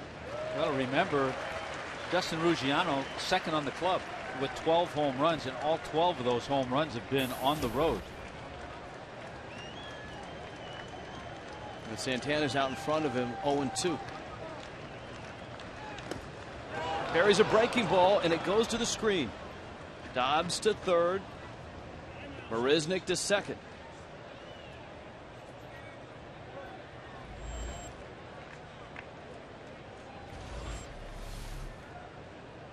Looked like Perez did quite get down quickly enough. The ball scooted under him, a wild pitch.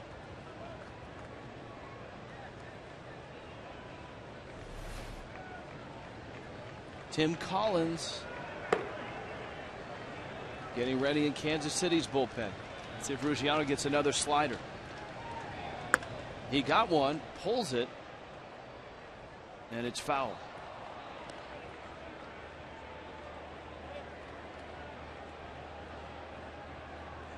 Yeah, with that wild pitch, all of a sudden you have the tying run at 3rd and go-ahead run at 2nd.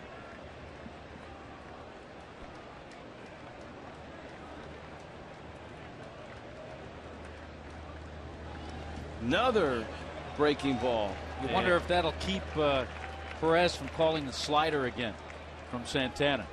Well, it's his best pitch. And it's the pitch he's thrown to Ruggiano all day. And he's got a little leeway because first base is open. He has the number 9 hitter Coy Hill on deck. But if he can't keep it out of the dirt, it's a gamble with a runner at third base. 2-2 coming. He threw it again.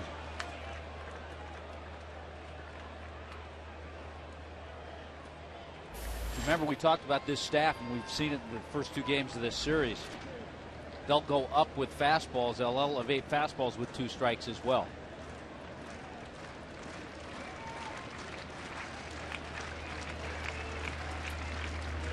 Fastball, high fly ball center field. Ruggiano just missed that one. Dyson having trouble in the sun, and he just makes the catch, darting to his right.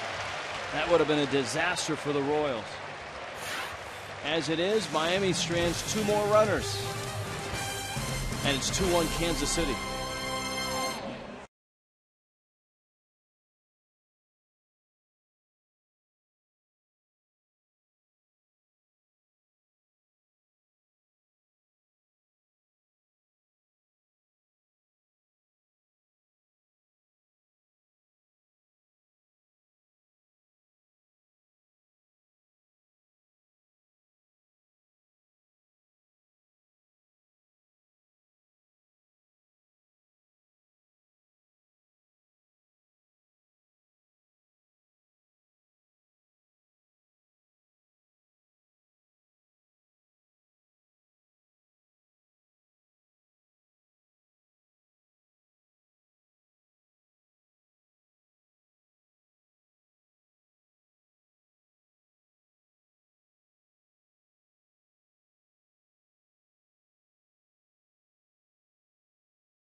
Kauffman Stadium, worked up a bit of an appetite, and after lunch with Lomo, we got some barbecue. I thought I'd see how the ballpark barbecue was. And then I saw this, the pulled pork Mac and Jack sausage. How amazing does that look? It combines a traditional ballpark food with little Kansas City flavor and a whole lot of goodness. So that is my lunch. Do you guys have food envy yet? Allison Williams. I know Allison works out a lot. She has to. She's not going to eat that whole thing. There's no way. Chris Getz is at the plate. Elliott Johnson, Gerard Dyson against Jacob Turner, who's still in this ball game in a 2-1 game in the bottom of the 6th. Despite having walked 5, struck out no one, and really fought the strike zone all day long. I tell you, the one inning that bailed him out and has helped him get to this point, even though the bullpen's busy, was that 5-pitch 3rd inning.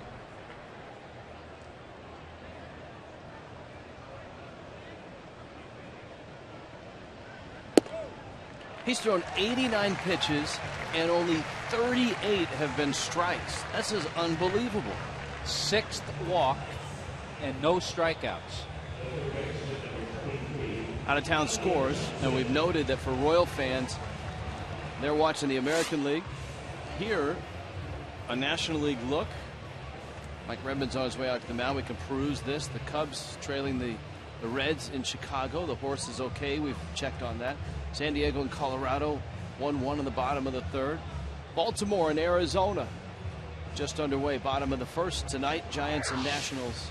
And that Pittsburgh-St. Louis series resumes after a wild finish last night in which the Cardinals in extra innings beat the Pirates. Metro PCS called the pen. Dan Jennings coming in.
Again, watching his ball club struggle to score runs, watching his starter struggle to throw strikes.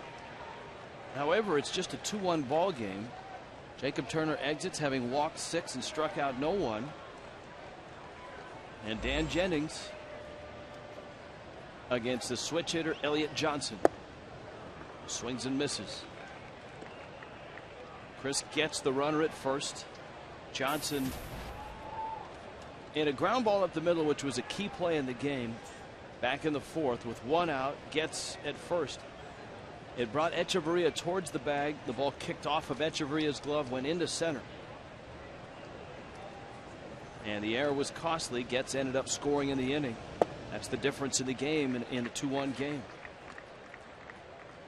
So reaching on the error, Elliott Johnson now 0 for 29.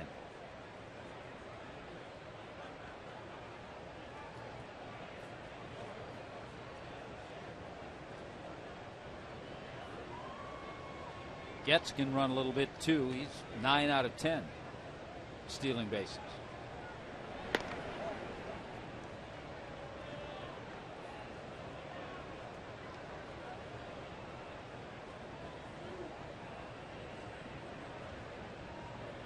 Chris Getz was thrown out earlier today and coming off the disabled list with a left knee injury.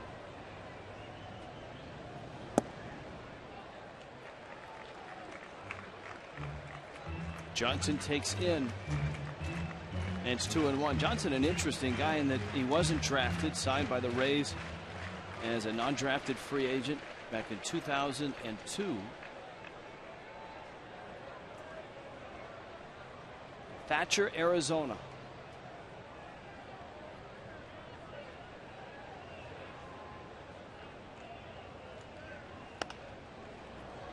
And he fouls it off. He was offered a basketball scholarship to Mesa Community College, a football scholarship to Eastern Arizona College.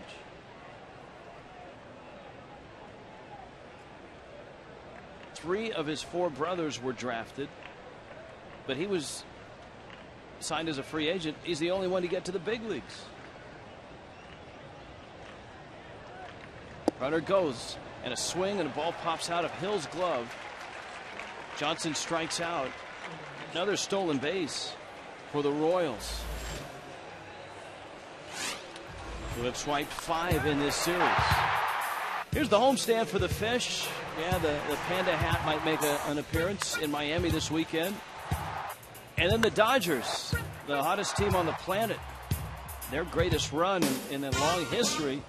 It's a 4-game series Monday through Thursday. Then the Colorado Rockies, Cargo, Tulo, and the rest of the Rockies finish off what is a National League West flavored homestand for the Marlins. Now I'm going to give you a little heads up, a little tip for that homestand. For the Monday night game, the Los Angeles Dodgers in town.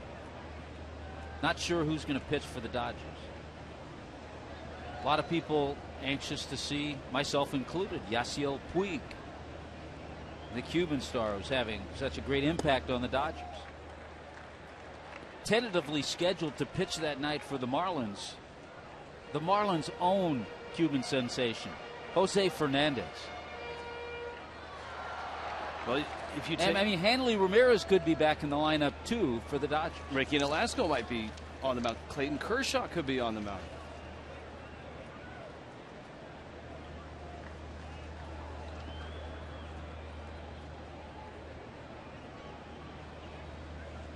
Jennings takes a peek at second. Time called. Dyson steps out of the box. Fernandez last night went 7 scoreless against the Royals. Obviously in a 10-inning 1-0 win. Did not figure in the decision. Dropped his ERA to 2.45. He's 5th right now in the National League. Kershaw at 1.88. Matt Harvey at 2.23. Matt Harvey, I want to say, got knocked around a little bit, but they gave up 8 hits and 4 runs in a 4-2 loss to the Dodgers last night.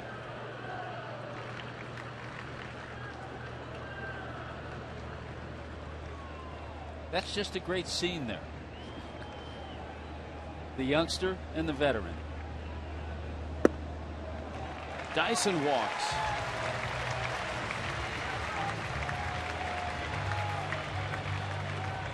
And so Jennings brought in. He got Johnson. He walks Dyson. The Royals again with great speed out there. And David Lowa, who is 0 for 2. But his ground ball to second knocked in a run in the 4th.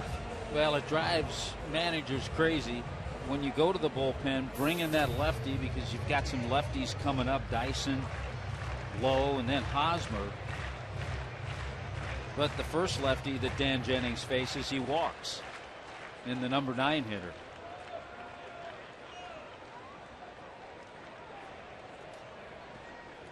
That'll drive some broadcasters crazy too once in a while. Pitching coaches and managers probably first in line, though. Yeah, they have priority. They have more invested. AJ Ramos in Miami's bullpen. And Ramos getting ready for Butler. Should it get there?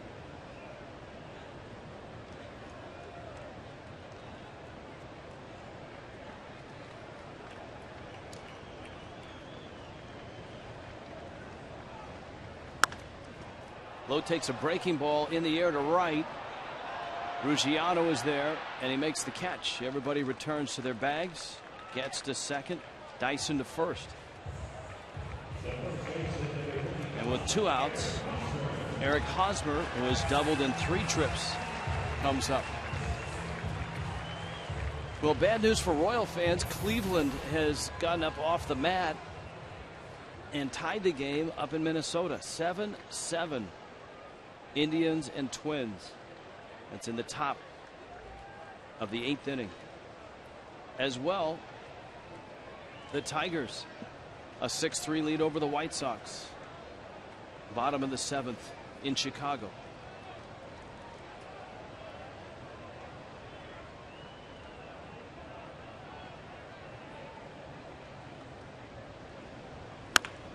A liner, Solano sees it, grabs it, inning over. So Jennings comes in and gets out of the 6th. To the 7th, it's still 2-1.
To 4, but the Royals have a 1-run lead. Half price Tuesday. Tommy talked about the Dodgers series. It's a 4-game series. The Miami Herald is the place to go for Tuesday. You get the half price Tuesday offer. Get up to 8 half price tickets in Legend Silver, Baseline Reserve, Bullpen Reserve, or Home Run Porch.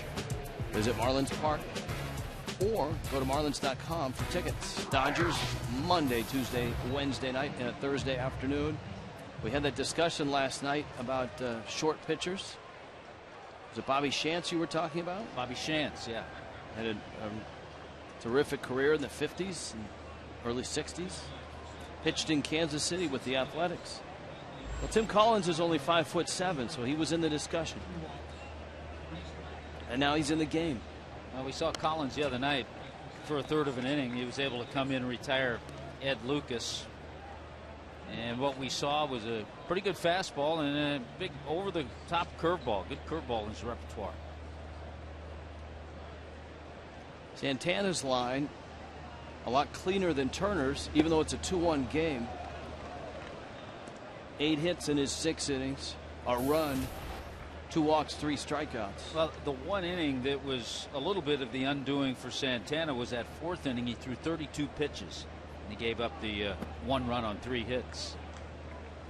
Collins has been part of a real good Kansas City bullpen, especially in this run of 21 games in which the Royals have won 17.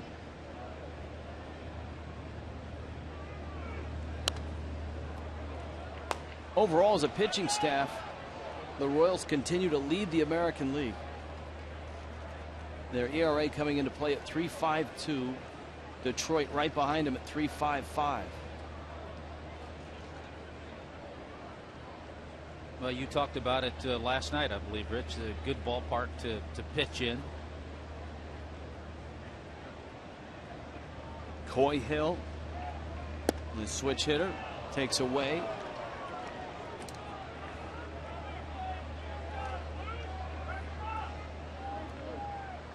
Scatter shot pitch selection on Fox Tracks.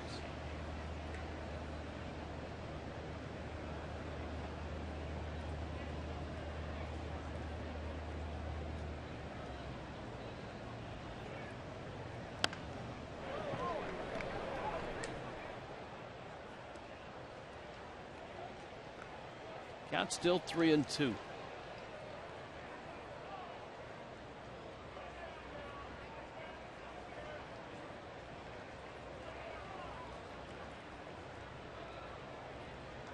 Top of the order, Christian Yelich, Donovan Solano to face Collins. After Hill, who cranks one to left field. That ball's going to get to the wall. And Coy Hill around first. He hesitated. Not sure if he touched first base. I think he did, and I think that's maybe why he hesitated a little bit. And he gets to second on what looked like an easy average double. That turned into an adventure at first base. I mean, I think he did touch the bag, but it might have been awkwardly, and that's why he hesitated. Yeah, he got it on the inside corner. Yeah, a little stop, but that ball into the corner easily. I think he thought about it because he hit the ball so hard, he wasn't sure how quickly Gordon was going to get to it. This is a big ballpark. That's a double. Here is Yelich now. Miami with a runner at second, a chance to get him over, get him in. Let's see if Christian can get his job done here. We got Solano to follow as Perez and Collins ponder this hitter. What the Royals have done in this stretch is a couple of things. They've put themselves back into the postseason race, leapfrogging it over 3 teams in the wild card race and pulling right up behind Cleveland. In fact, yesterday they were in first place for a day before losing to the Marlins ahead of Cleveland. 1-0 pitch is up. The other thing they've done, Tommy, this is a franchise, a proud franchise, but just one winning season in the last 19 years. And that was 2003 when they were 83-79. They've routinely been at 90 losses for a while now. I think the other thing, Rich, what their run has done, and we've seen a little bit of it, it's created interest back again with fans, people talking Royals baseball. I see a lot of interest around town, and they say on the weekends the crowds have been tremendous. Obviously during that Red Sox series, crowds were tremendous here. But you hope that the Royals can keep it up. You hope that they can keep this run going into September. 2-0 pitch coming to Yelich. Good swing on a 2-0, and he bangs it off the mask of Perez. And remember, Perez just spent 7 days on the concussion list. Yeah, interesting. He did go to the hockey style mask, but now he's got the helmet. He's back to the regular style mask. I'm telling you, a lot of catchers just can't get used to the heaviness and the thickness and the largeness of the hockey style mask. And you can see the Royals trainer there, and rightfully so. There's so much more awareness now of concussions in every sport. Athletes are trained or ingrained with that, I'm okay, leave me in, coach. But when it comes to concussions, you almost can't. It's hard to trust an athlete to say, yeah, I'm dinged up. You have to be very diligent as a trainer, as a manager. 2-1. Yelich off the end of the bat, and it gets through Johnson, and down the third base line it goes. Yelich is going to speed into second. And an awful error for the Royals gives the Marlins runners at second and third, and the crowd not real pleased with that at all. Well, it was one of those squibbing type ground balls that has a lot of spin. And Christian Yelich alertly, when the ball gets under Johnson, and it was right underneath through the wickets, it skids the other way. He doesn't even get a glove on it. And because it got into shallow left field, Christian Yelich was able to get over to second base. Coy Hill, he was headed back to second. Now he gets to third, and alertly Yelich got to second. Cubs third baseman Donnie Murphy had a ball like that last night get through. And so now the Marlins have the opportunity. Can they pay it off? Solano, then Morrison, then Polanco. Breaking ball up the middle. Hill got a late start to the plate, but he's going to score. Getz held it. Hill did not go immediately.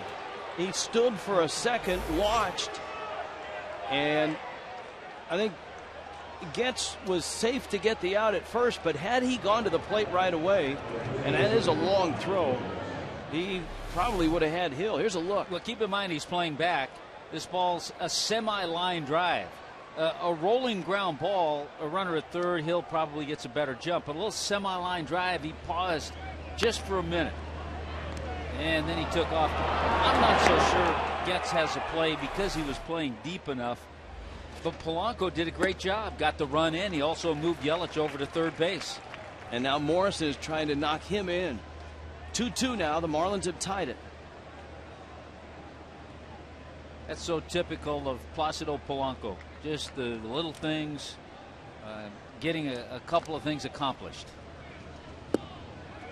Throw behind the runner. Excuse me, I say Polanco, Donovan Solano. That's exactly who I meant. Both of those guys do the same thing. 0-2 to Morrison. I'm just used to seeing Polanco hit second, not fourth. I don't know that you'll ever get used to seeing him hit fourth. He's on deck. Perez wants it up, and Collins buzzes the tower.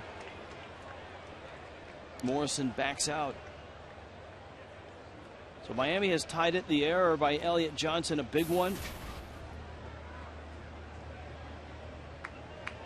Morrison just looking for contact against a tough lefty, Tim Collins. And he just gets that contact, but not by much.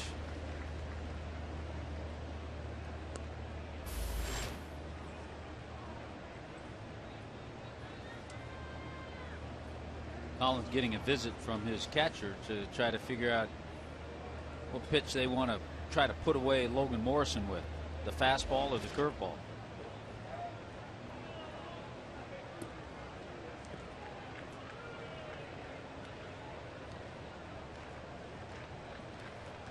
Yelich 90 feet away in a 2-2 game in the seventh. Morrison gets a piece. You know, the cat and mouse game of trying to not necessarily steal signs, but get an idea of where the pitch is coming. If the catcher puts the glove up and crouches up like that too soon, you know it's a fastball. He's down, and it's a breaking ball. Little tapper, runners coming home, and Yelich is going to score. Nicely done, running on contact. Christian Yelich races home on Morrison's ground ball, and Miami has a 3-2 lead. In that inning, some terrific base running by Christian Yelich. First of all, to get to second on the ball that got under the legs of Elliott Johnson, the third baseman.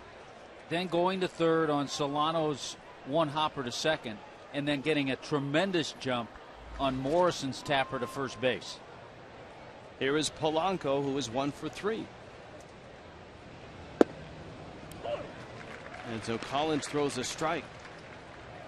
And thus lies the argument of the guy who says, a strikeout's the same as a ground out. Doesn't matter.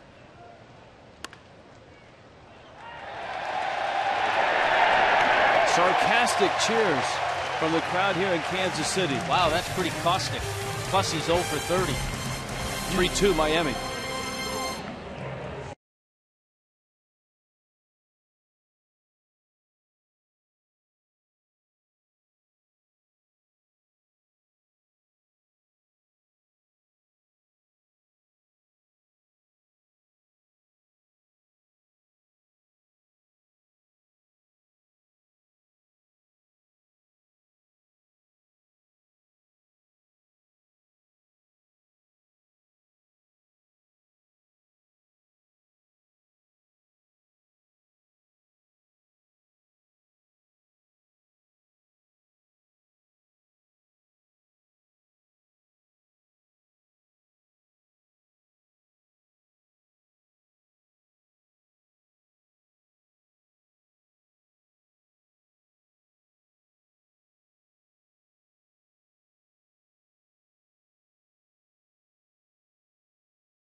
Couple runs in the top of the inning. Toyota trend. Kansas City Royals 47-8 with 4 more. 15-47 win 2 or less.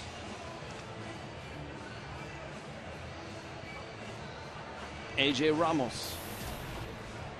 Well, now it's bullpen time. And it'll start with AJ Ramos here in the 7th inning. The bullpen last night was absolutely tremendous. Mike Dunn, an inning and a third, Qualls 2/3 of an inning, and Cishek picking up the save in that 10-inning 1-0 win.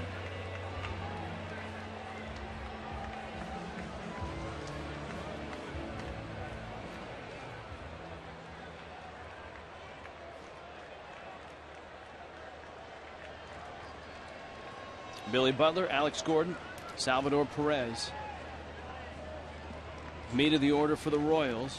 Butler in the 3 spot is 1 for 2, a walk and a single. Had a great note as we look at the Twitter poll. Then I'll give you the great note. Let's see what the fans think here. Fans don't want to see the DH. Okay. In the National League, or even consider it.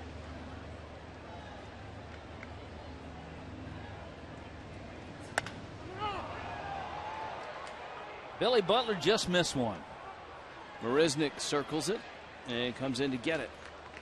I had a great note after the game last night from a good friend, John Lowe. John Lowe writes for the Detroit Free Press and saw the 1-0 score in extra innings. The last time the Kansas City Royals lost a game 1-0 in extra innings was in April of 1992 They lost to the Oakland A's. Dave Stewart was the winning pitcher, and Dennis Eckersley got the save.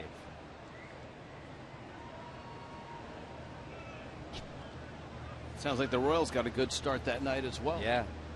Jeff Montgomery out of the bullpen took the loss.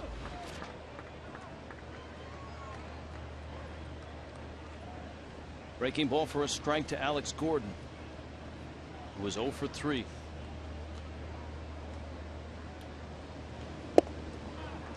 And a big swing and a miss at a fastball. It's 0-2.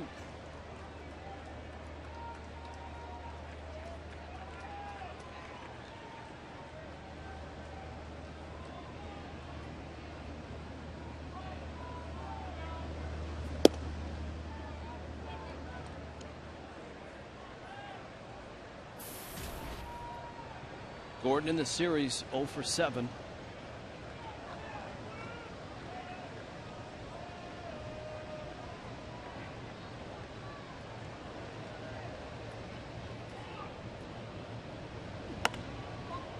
End of the bat, pops it up, looking for help is Ramos.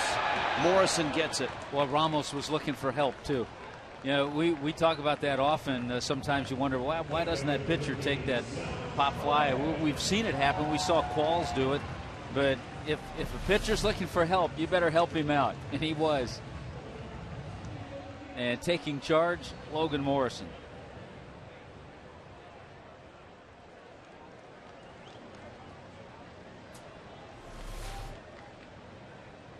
Salvador Perez, an RBI single back in the first. Cholula Hot Sauce Spotlight player is Salvador Perez, 23-year-old Venezuelan. Max Scherzer gave up his first major league home run. And an all-star. We told you that he had a hit in the all-star game. What's notable about that is it was the first hit by a Royal in an all-star game since 1989, Bo Jackson. We showed you Cookie Rojas's homer as a Royal in the all-star game. That's a long time between hits for a Royal in the Midsummer Classic. 3-2 Miami. To the 8th we go.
The defending world champs are coming to town, and on Friday it starts the homestand with the Marlins and the Giants. Our coverage starts with Marlins Live. 6:30 start for that. Allison Williams will be out in center field with Jeff Conine. The Gigantes at Marlins Park. Then the Dodgers for 4 and the Rockies for 3. Here in Kansas City, the Marlins trying to win this series before they head home after the ball game. Well, once again, the Marlins involved in a one-run game. Luke Hochevar comes in. Saw him the other night. Good fastball and slider. But a 1-0 win last night in 10 innings. A 1-0 win in Atlanta. If the Marlins win this ball game, it'll be their 5th win of the month. The 4 previous wins, the Marlins have had to shut the opponent out to get the win. That's how precious runs have been. Dobbs now. Dobbs sends that one to center. Dyson is there, and he makes the catch.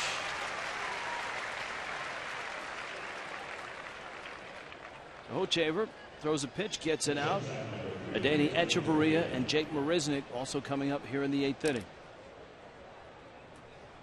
Yeah, we've talked about it during the road trip. Just 1 home run for the Marlins last 12 games. 4 and 8 August, and in those 12 games, 3 runs or less 9 times. I mean, there is no sugarcoating the offensive numbers. And Mike Redmond knows that as well as anybody. It's hard, really, too, to manage around that as a manager. You know, the best that you can do is hope for a good start, and he's been getting it. Hope that you're in a position to manufacture some runs. The really weird stat is that the Marlins, since the 26th of July, have been one of the best in baseball with runners in scoring position. But you look deeper in the numbers, they have not had many runners in scoring position. Especially compared to the teams that are up near the top of the list with them. Yeah, we were looking at those numbers, and those other teams have 30, 40 more opportunities. And that was during the same amount of time. That was 4 or 5 days ago, so I'll bet you they're up 50 more opportunities at this point. Here's the 1-2. And it's out. Marlins 2 for 8 today with runners in scoring position.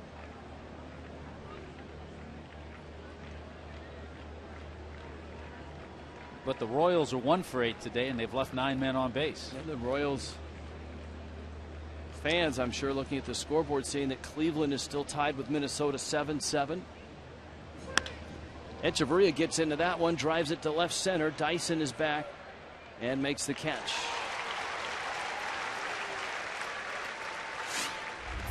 MLB.com @bat, #1 source for live baseball everywhere you go. iPhone, iPad, Android, and BlackBerry 10. @bat delivers Marlins baseball with live audio, pitch tracking, stats, news, highlights, and more. Text @bat to 31826 or go to marlins.com for details. Jake Marisnick, 2 hits for Marisnick. And a breaking ball from Hochevar, misses away. Hochevar, former #1 draft pick, now in Kansas City's bullpen. The Tigers' lead over the White Sox is still 6-3. That game is into the 8th in Chicago. Marisnick's bunt popped up foul and out of play. Baltimore, another team that the Royals are chasing in the wild card, has a 4-2 lead in Arizona. But to give Paul Goldschmidt a few more at-bats and see what happens. It's in the 3rd, 4-2 Baltimore on top of the Diamondbacks. 1-1. Tied him up. And nothing off the bat of Chris Davis in that Orioles-Diamondbacks game. But it's early.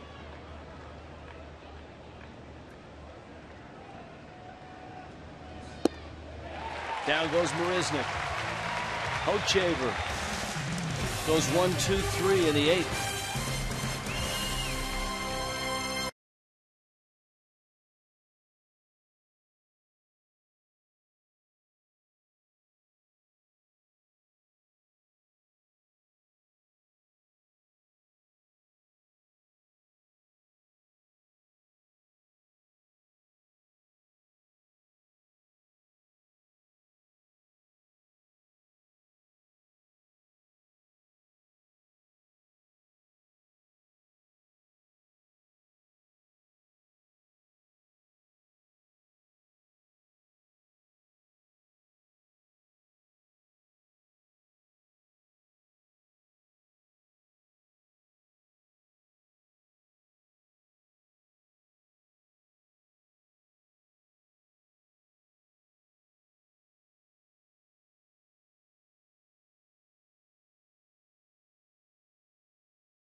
Auto Nation's game summary. They go back to the first inning, and Salvador Perez with a base hit. That put the Royals up 1-0. The Marlins got a base hit. How about that? A base hit from Justin Ruggiano, his second. That drove in a run. But the Royals tried to come back, tie it. Double play was not turned. Good effort, though, by Solano. All of a sudden, the defense let the Royals down. Ball got under the knee of Elliott Johnson. There's a ground ball by Solano. Good job by him getting the run in. Runner went over to third. Logan Morrison with a tapper. Good base running by Yelich in that inning. And the Marlins have taken the lead in this one, 3-2. Not a whole lot of extra base hits, not any home runs, but it's a 3-2 lead. Hey, runs are runs. Yeah. For the Marlins. Be satisfied. Who have been starved for him. Alcides Escobar, Chris Getz, Elliott Johnson. The Marlins asking A.J. Ramos to get more than 3 outs. And Ramos, who had a brief 7th inning, went 1-2-3. As Escobar, who was 0 for 3, Dunn is in the bullpen and ready to go if needed.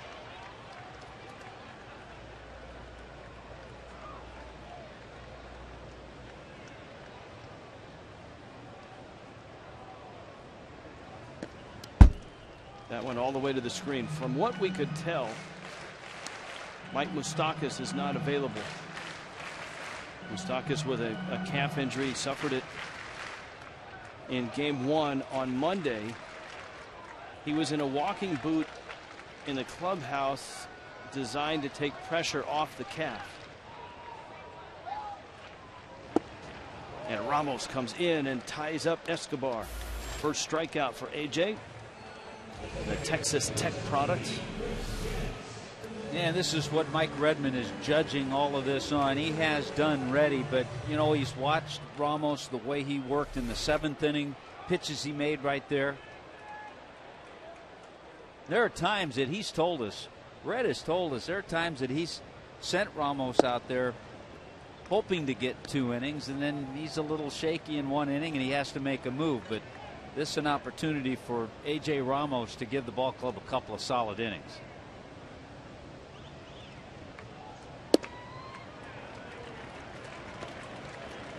Getz has walked all 3 times up.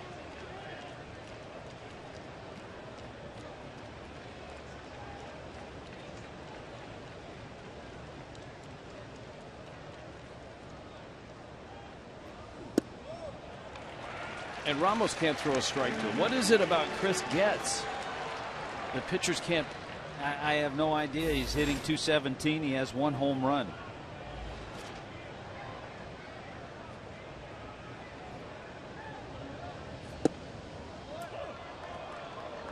And I'm sure this Royals crowd of over 17,000 will react when the on-deck hitter is announced. Elliott Johnson. It's not been a good day for Johnson.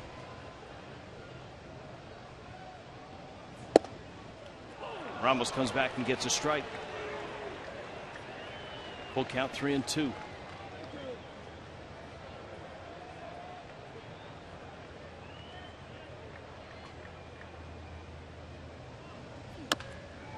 Little tapper. Morrison shovels. Ramos there and gets the out. And so 2 outs here in the 8th inning. Rich, I'll tell you another thing that's on the line for the Royals. Remember, they started this series. They had won 7 consecutive series.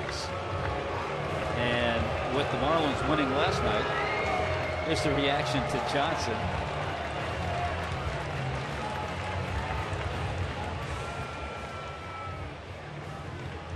So they have that on the line. Johnson misplayed a ball into a single and then made a crucial error with the ball between his legs. And he's really struggling at the plate. He's 0 for his last 30.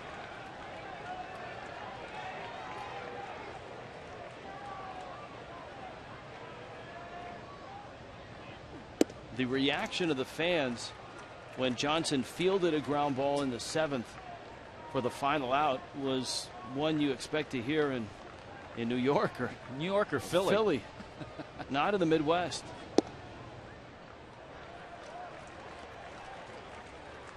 But you know what? When the ball club's hot and the fans are into it. And they're into it, and a lot's on the line, the stakes get higher.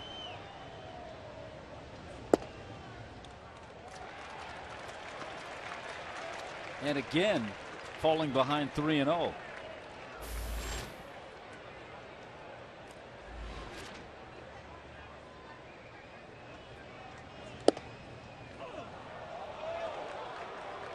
Three and one.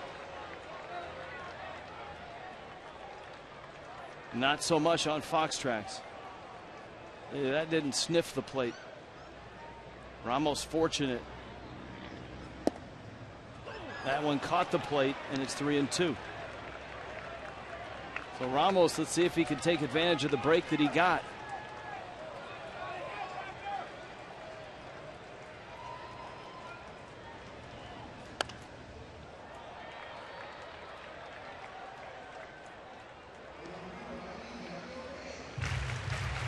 AJ Ramos has kind of earned a bulldog reputation.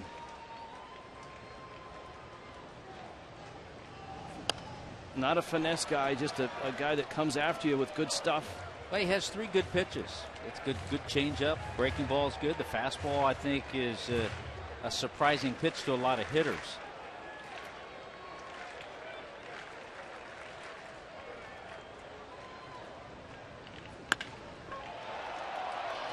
Right center field, Marisnik makes the catch, and Ramos gets 6 outs out of the bullpen. Into the 9th we go in Kansas City.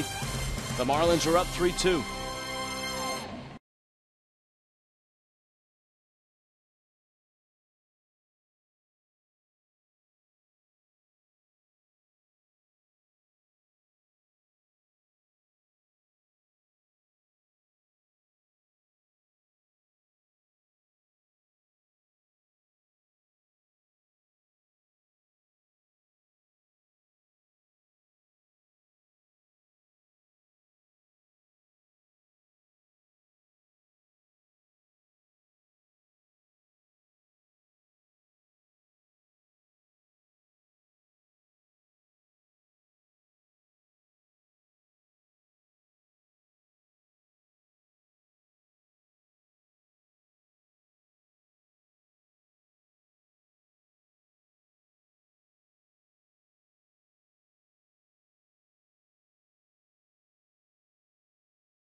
Three-day stay in Kansas City. The Royals red hot when the series started. But it's been the Marlins who last night in extra innings beat Kansas City and has a 1-run lead into the 9th here. Justin Ruggiano stands in. 2 for 3 is Ruggiano. And that stands out for a guy that was 0 for his last 42, that had gone over a month without a hit. Ruggiano snapped it with an infield hit, his first AB, and an RBI single in his second at-bat. He has had an impact on this game with that RBI base hit in the 4th inning. Luke Hochevar, his second inning in relief. Ruggiano, Coy Hill, and then top of the order, Christian Yelich. Hochevar misses away, and it's 2-1. The Indians have scored in the 10th. 8-7 over the Twins. Top of. Cishek gets ready. 2-1 to Ruggiano. And Ruggiano into center field. How about a 3-hit day for Justin Ruggiano? And how about thinking of some of the line drives he hit that were at people? He got a little bloop there. He had an infield base hit and a seeing eye single. He'll take all 3 of them today. You know, Mike Redmond, philosophical when he talked about giving Stanton the day off and putting Rusciano on right. He said, you know, Stanton's not swinging it well. He needs a day off, or he needs something to get going. And I'm replacing him with a guy that's 0 for his last 42. But you know what? He said, that just means he's due. Hill's bunt finds a home. That's a heck of a play by Rusciano to read that bunt was going to fall in and break for second, because Hosmer, when he picked it up, thought for sure that he would have a play at second. A lot of runners, when they see a ball bunted in the air, popped up this way, will pause and wait because they're not sure if it's going to drop. Rusciano summed it up right away, got a great jump, and the only play for Hosmer was back to first base to get the out. The first thing Hosmer does, he looks at second. He thought there was a play there. A nice job by Coy Hill today. Good sacrifice bunt. He doubled. He scored a run.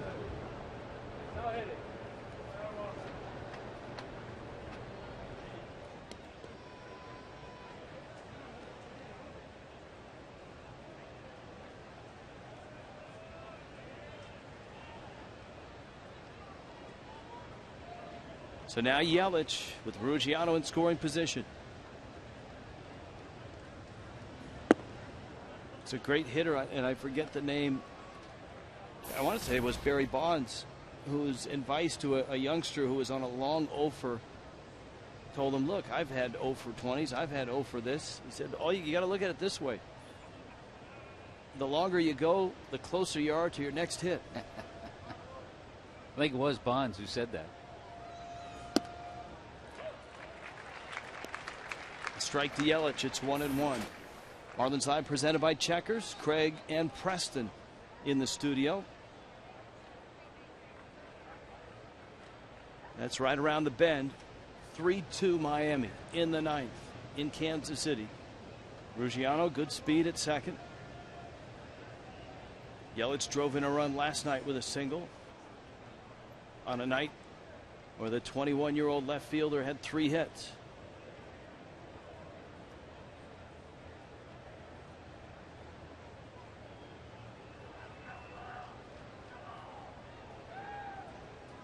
Yelich hit the ball that got between the legs of Elliott Johnson and rolled down the third base line.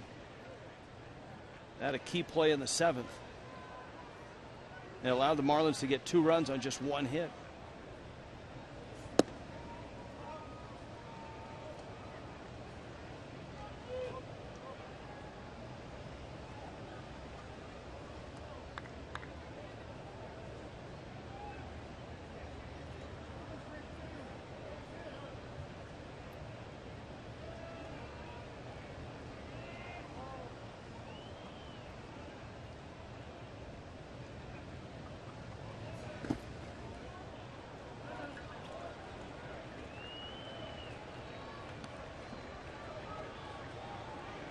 Three and 1.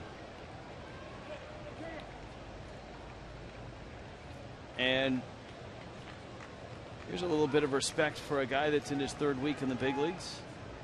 They're actually going to put Yelich on after falling behind him and bring Solano up.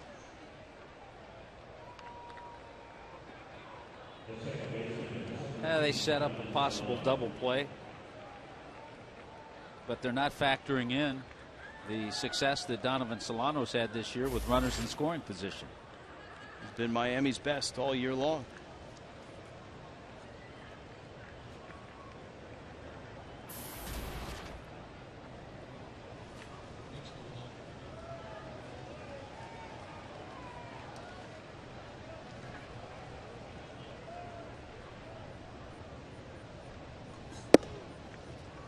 Solano takes in 350 with runners in scoring position is Solano.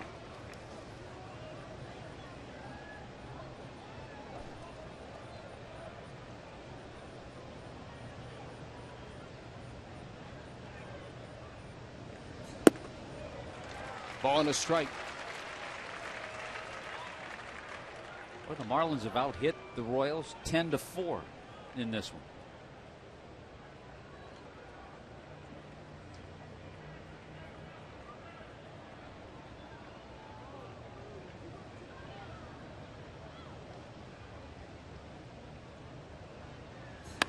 Solano, a liner into right field, base hit. Ruggiano got a good jump. Round 30 comes. Up with the ball is low. He hesitates. And Yelich gets to third. Ruggiano scores. It's 4-2. Nice job by Ruggiano. And we've seen Yelich on the bases all day with good instincts. Solano delivers again. And more good hitting by Donovan Solano with runners in scoring position. He stays back, inside out swing. Good jump at second base by Ruggiano, and a terrific jump going first to third by Yelich. Now some nice add-on runs. Now Morrison gets to face the right-hander. At the corners, 1 out. 1 for 4 with an RBI is Morrison. He cranks one into right field. That's a base hit. And Miami has a 5-2 lead. Now second base hit, second RBI for Logan Morrison, in this one in front of 50, 60 friends and family. This has been a great 3 days for Lomo. Morrison 4 hits in this series. 3 RBIs in this series.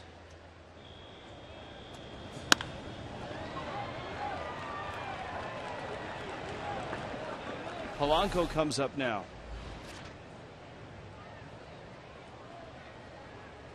I know it's a small play, but it helped the inning along tremendously. And that was Ruggiano reading the bunt by Hill and getting to second base safely. Absolutely. Yeah, sometimes those little things that aren't really counted for in a scorebook, or a box score. But a heads-up play.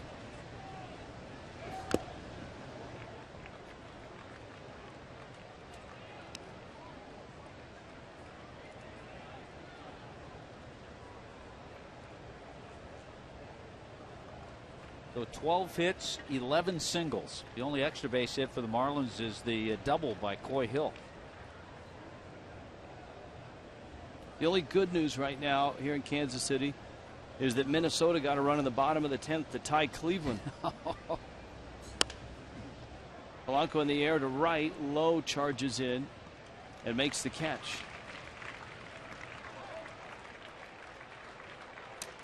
So Dobbs comes up with 2 outs. Cishek's been ready for a while in the bullpen. Mike Dunn has joined him. He's throwing as well. Well, they got that run off Chris Perez, too. A home run by Joe Mauer.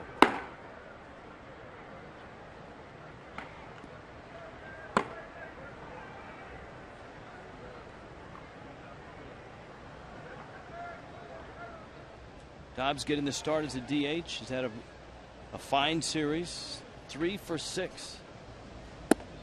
The man they call the Dobber.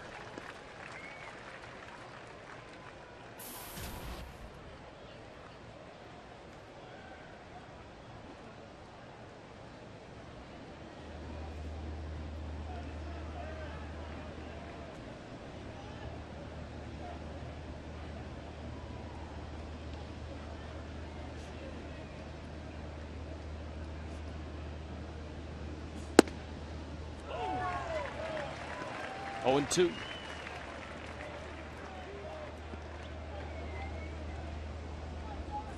It's amazing that Dobbs has appeared in only 5 games against Kansas City.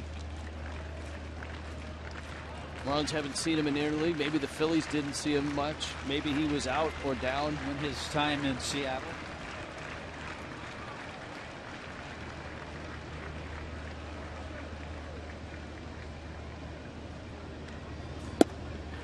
Swing and a miss. Dobbs strikes out, but the Marlins tack on 2 large runs in the 9th inning and head to the bottom of the 9th in Kansas City with a chance to win the game and the series.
Long 0 for 42 with 3 hits, an RBI single, and a 5-2 lead for Miami. Steve Cishek, who has been hot out of the Marlins bullpen, and here he was last night in the bottom of the 10th of a 1-0 game. And doing what he has done so well. Gave up just 1 base hit. Got some nice defense from Giancarlo. And there it is. And here he is at 20 in a row. You see the Royals closer at 25, Greg Holland. Craig Kimbrell at 27.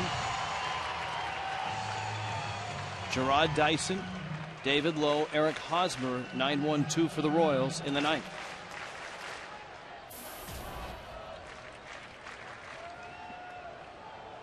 Those 20 consecutive saves have come over 28 appearances. An ERA of 1.57 in that span.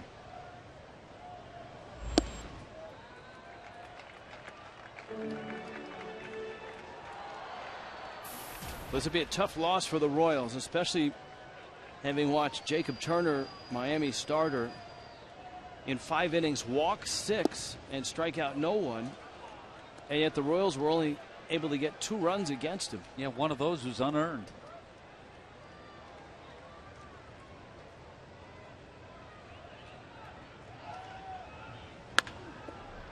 On the ground, Morrison, nifty play, steps on the bag. Yeah, good pick by Lomo, good reactions.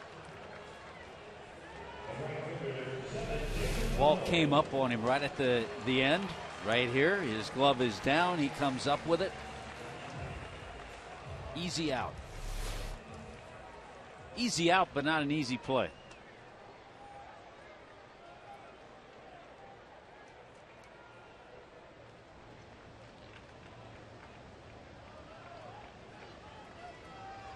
Here's Lowe. David Lowe drove in a run with a ground ball out in the 4th. He's 0 for 3.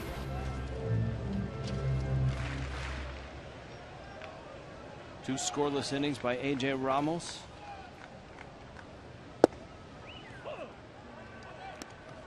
What a great job Steve Cishek has done this year when you look back at the struggles he had early in the year.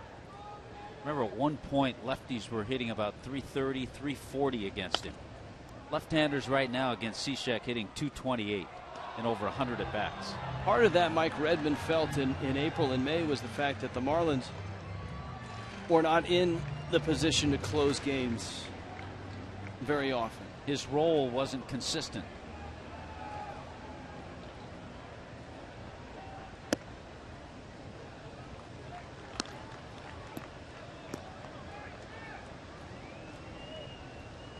Two and two.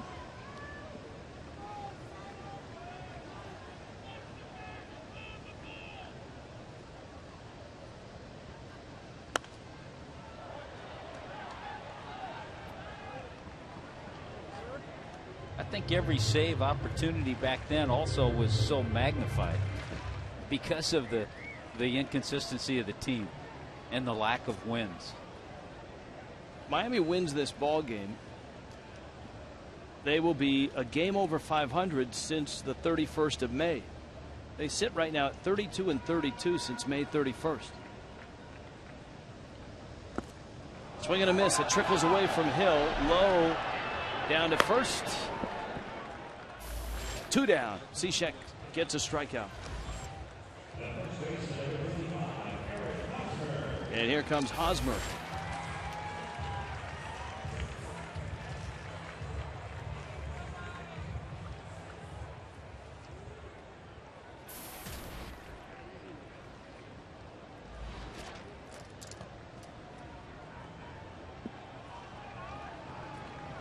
Hosmer has doubled, and he takes in. That's his only hit in the series. 1 for 12. Still a guy that's been hot, and one of the reasons Kansas City came into this series on that great run, having won 16 of 19.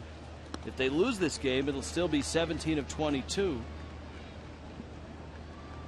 but not the series, obviously, that Ned Yost was hoping for, especially going into the 5-game set against the division leaders, the Tigers, who have a 6-4 lead in Chicago in the bottom of the 9th against the White Sox. I'm sure they were thinking about a little different momentum going into Detroit. Cleveland and Minnesota 8-8 in the 11th. Kansas City started play a half game behind Cleveland for second in the Central.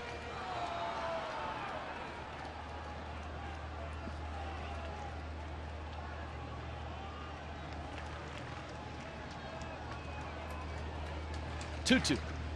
Mike Redmond, on the other hand, his club finishing a stretch against seemingly the hottest teams in baseball. Cleveland when Cleveland was hot. Pittsburgh, Atlanta, and then Kansas City. Hosmer hammers that ball left center field. It's deep and it goes to the wall. And the American Heritage High School product has got a 2-out double. Hosmer's second double of the game, and each has been into left field. One down the line, this one into left center. Two-seamer moves away. He takes it right there. Deep part of the ballpark, but he hit it well. And so the Royals are still alive here in the 9th. Billy Butler, 4 hits in this series, 1 for 3 in this one.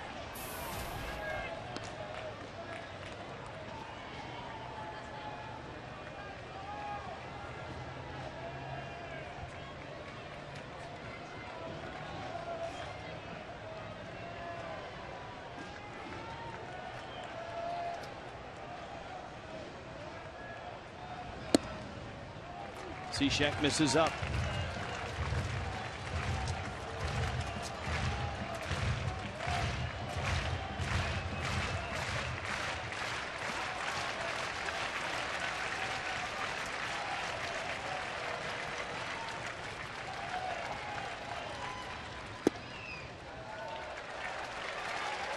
Two and 0. Well, obviously, you'd like to force the action with Butler, regardless of what he does, rather than walk him and bring Gordon up as the tying run.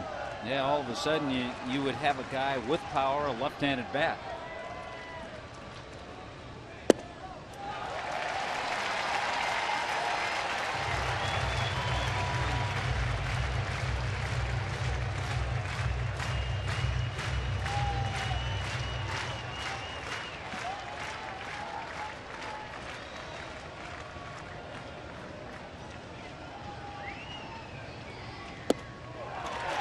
He lost them, and here comes Alex Gordon.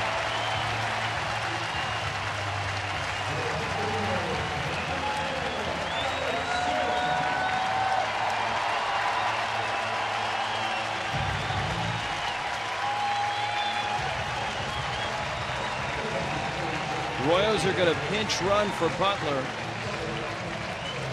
Justin Maxwell is at first base.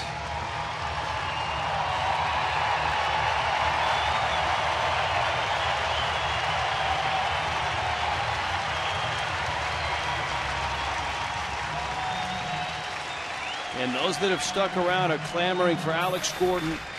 0 for 4 in this one, 0 for 8 in the series. 13 home runs. And he fouls a pitch off.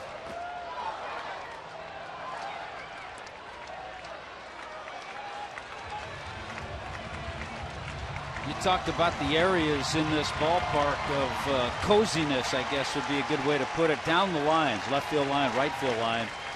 Then once it gets into right center, left center, it's pretty deep.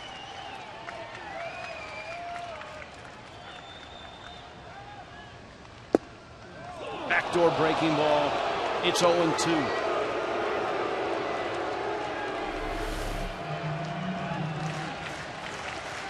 Well, that's just a perfect pitch. Got the call, a little bit off the plate. Certainly, Alex Gordon didn't agree.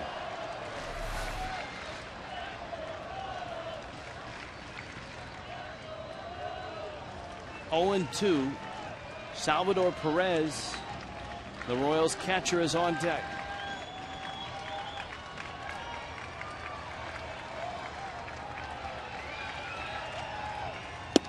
He got him. He couldn't check it. Cishek saves it. Marlins win the ball game, and they take the series from Kansas City. 5-2 the final on a day where Justin Ruggiano snaps the long offer. The Marlins manufacture 5 runs. Jacob Turner wobbled, but he hung in there. 3 hits for Ruggiano. The bullpen was good as well. Jennings, Ramos, and Cishek in the ninth. 5-2 the final in Kansas City.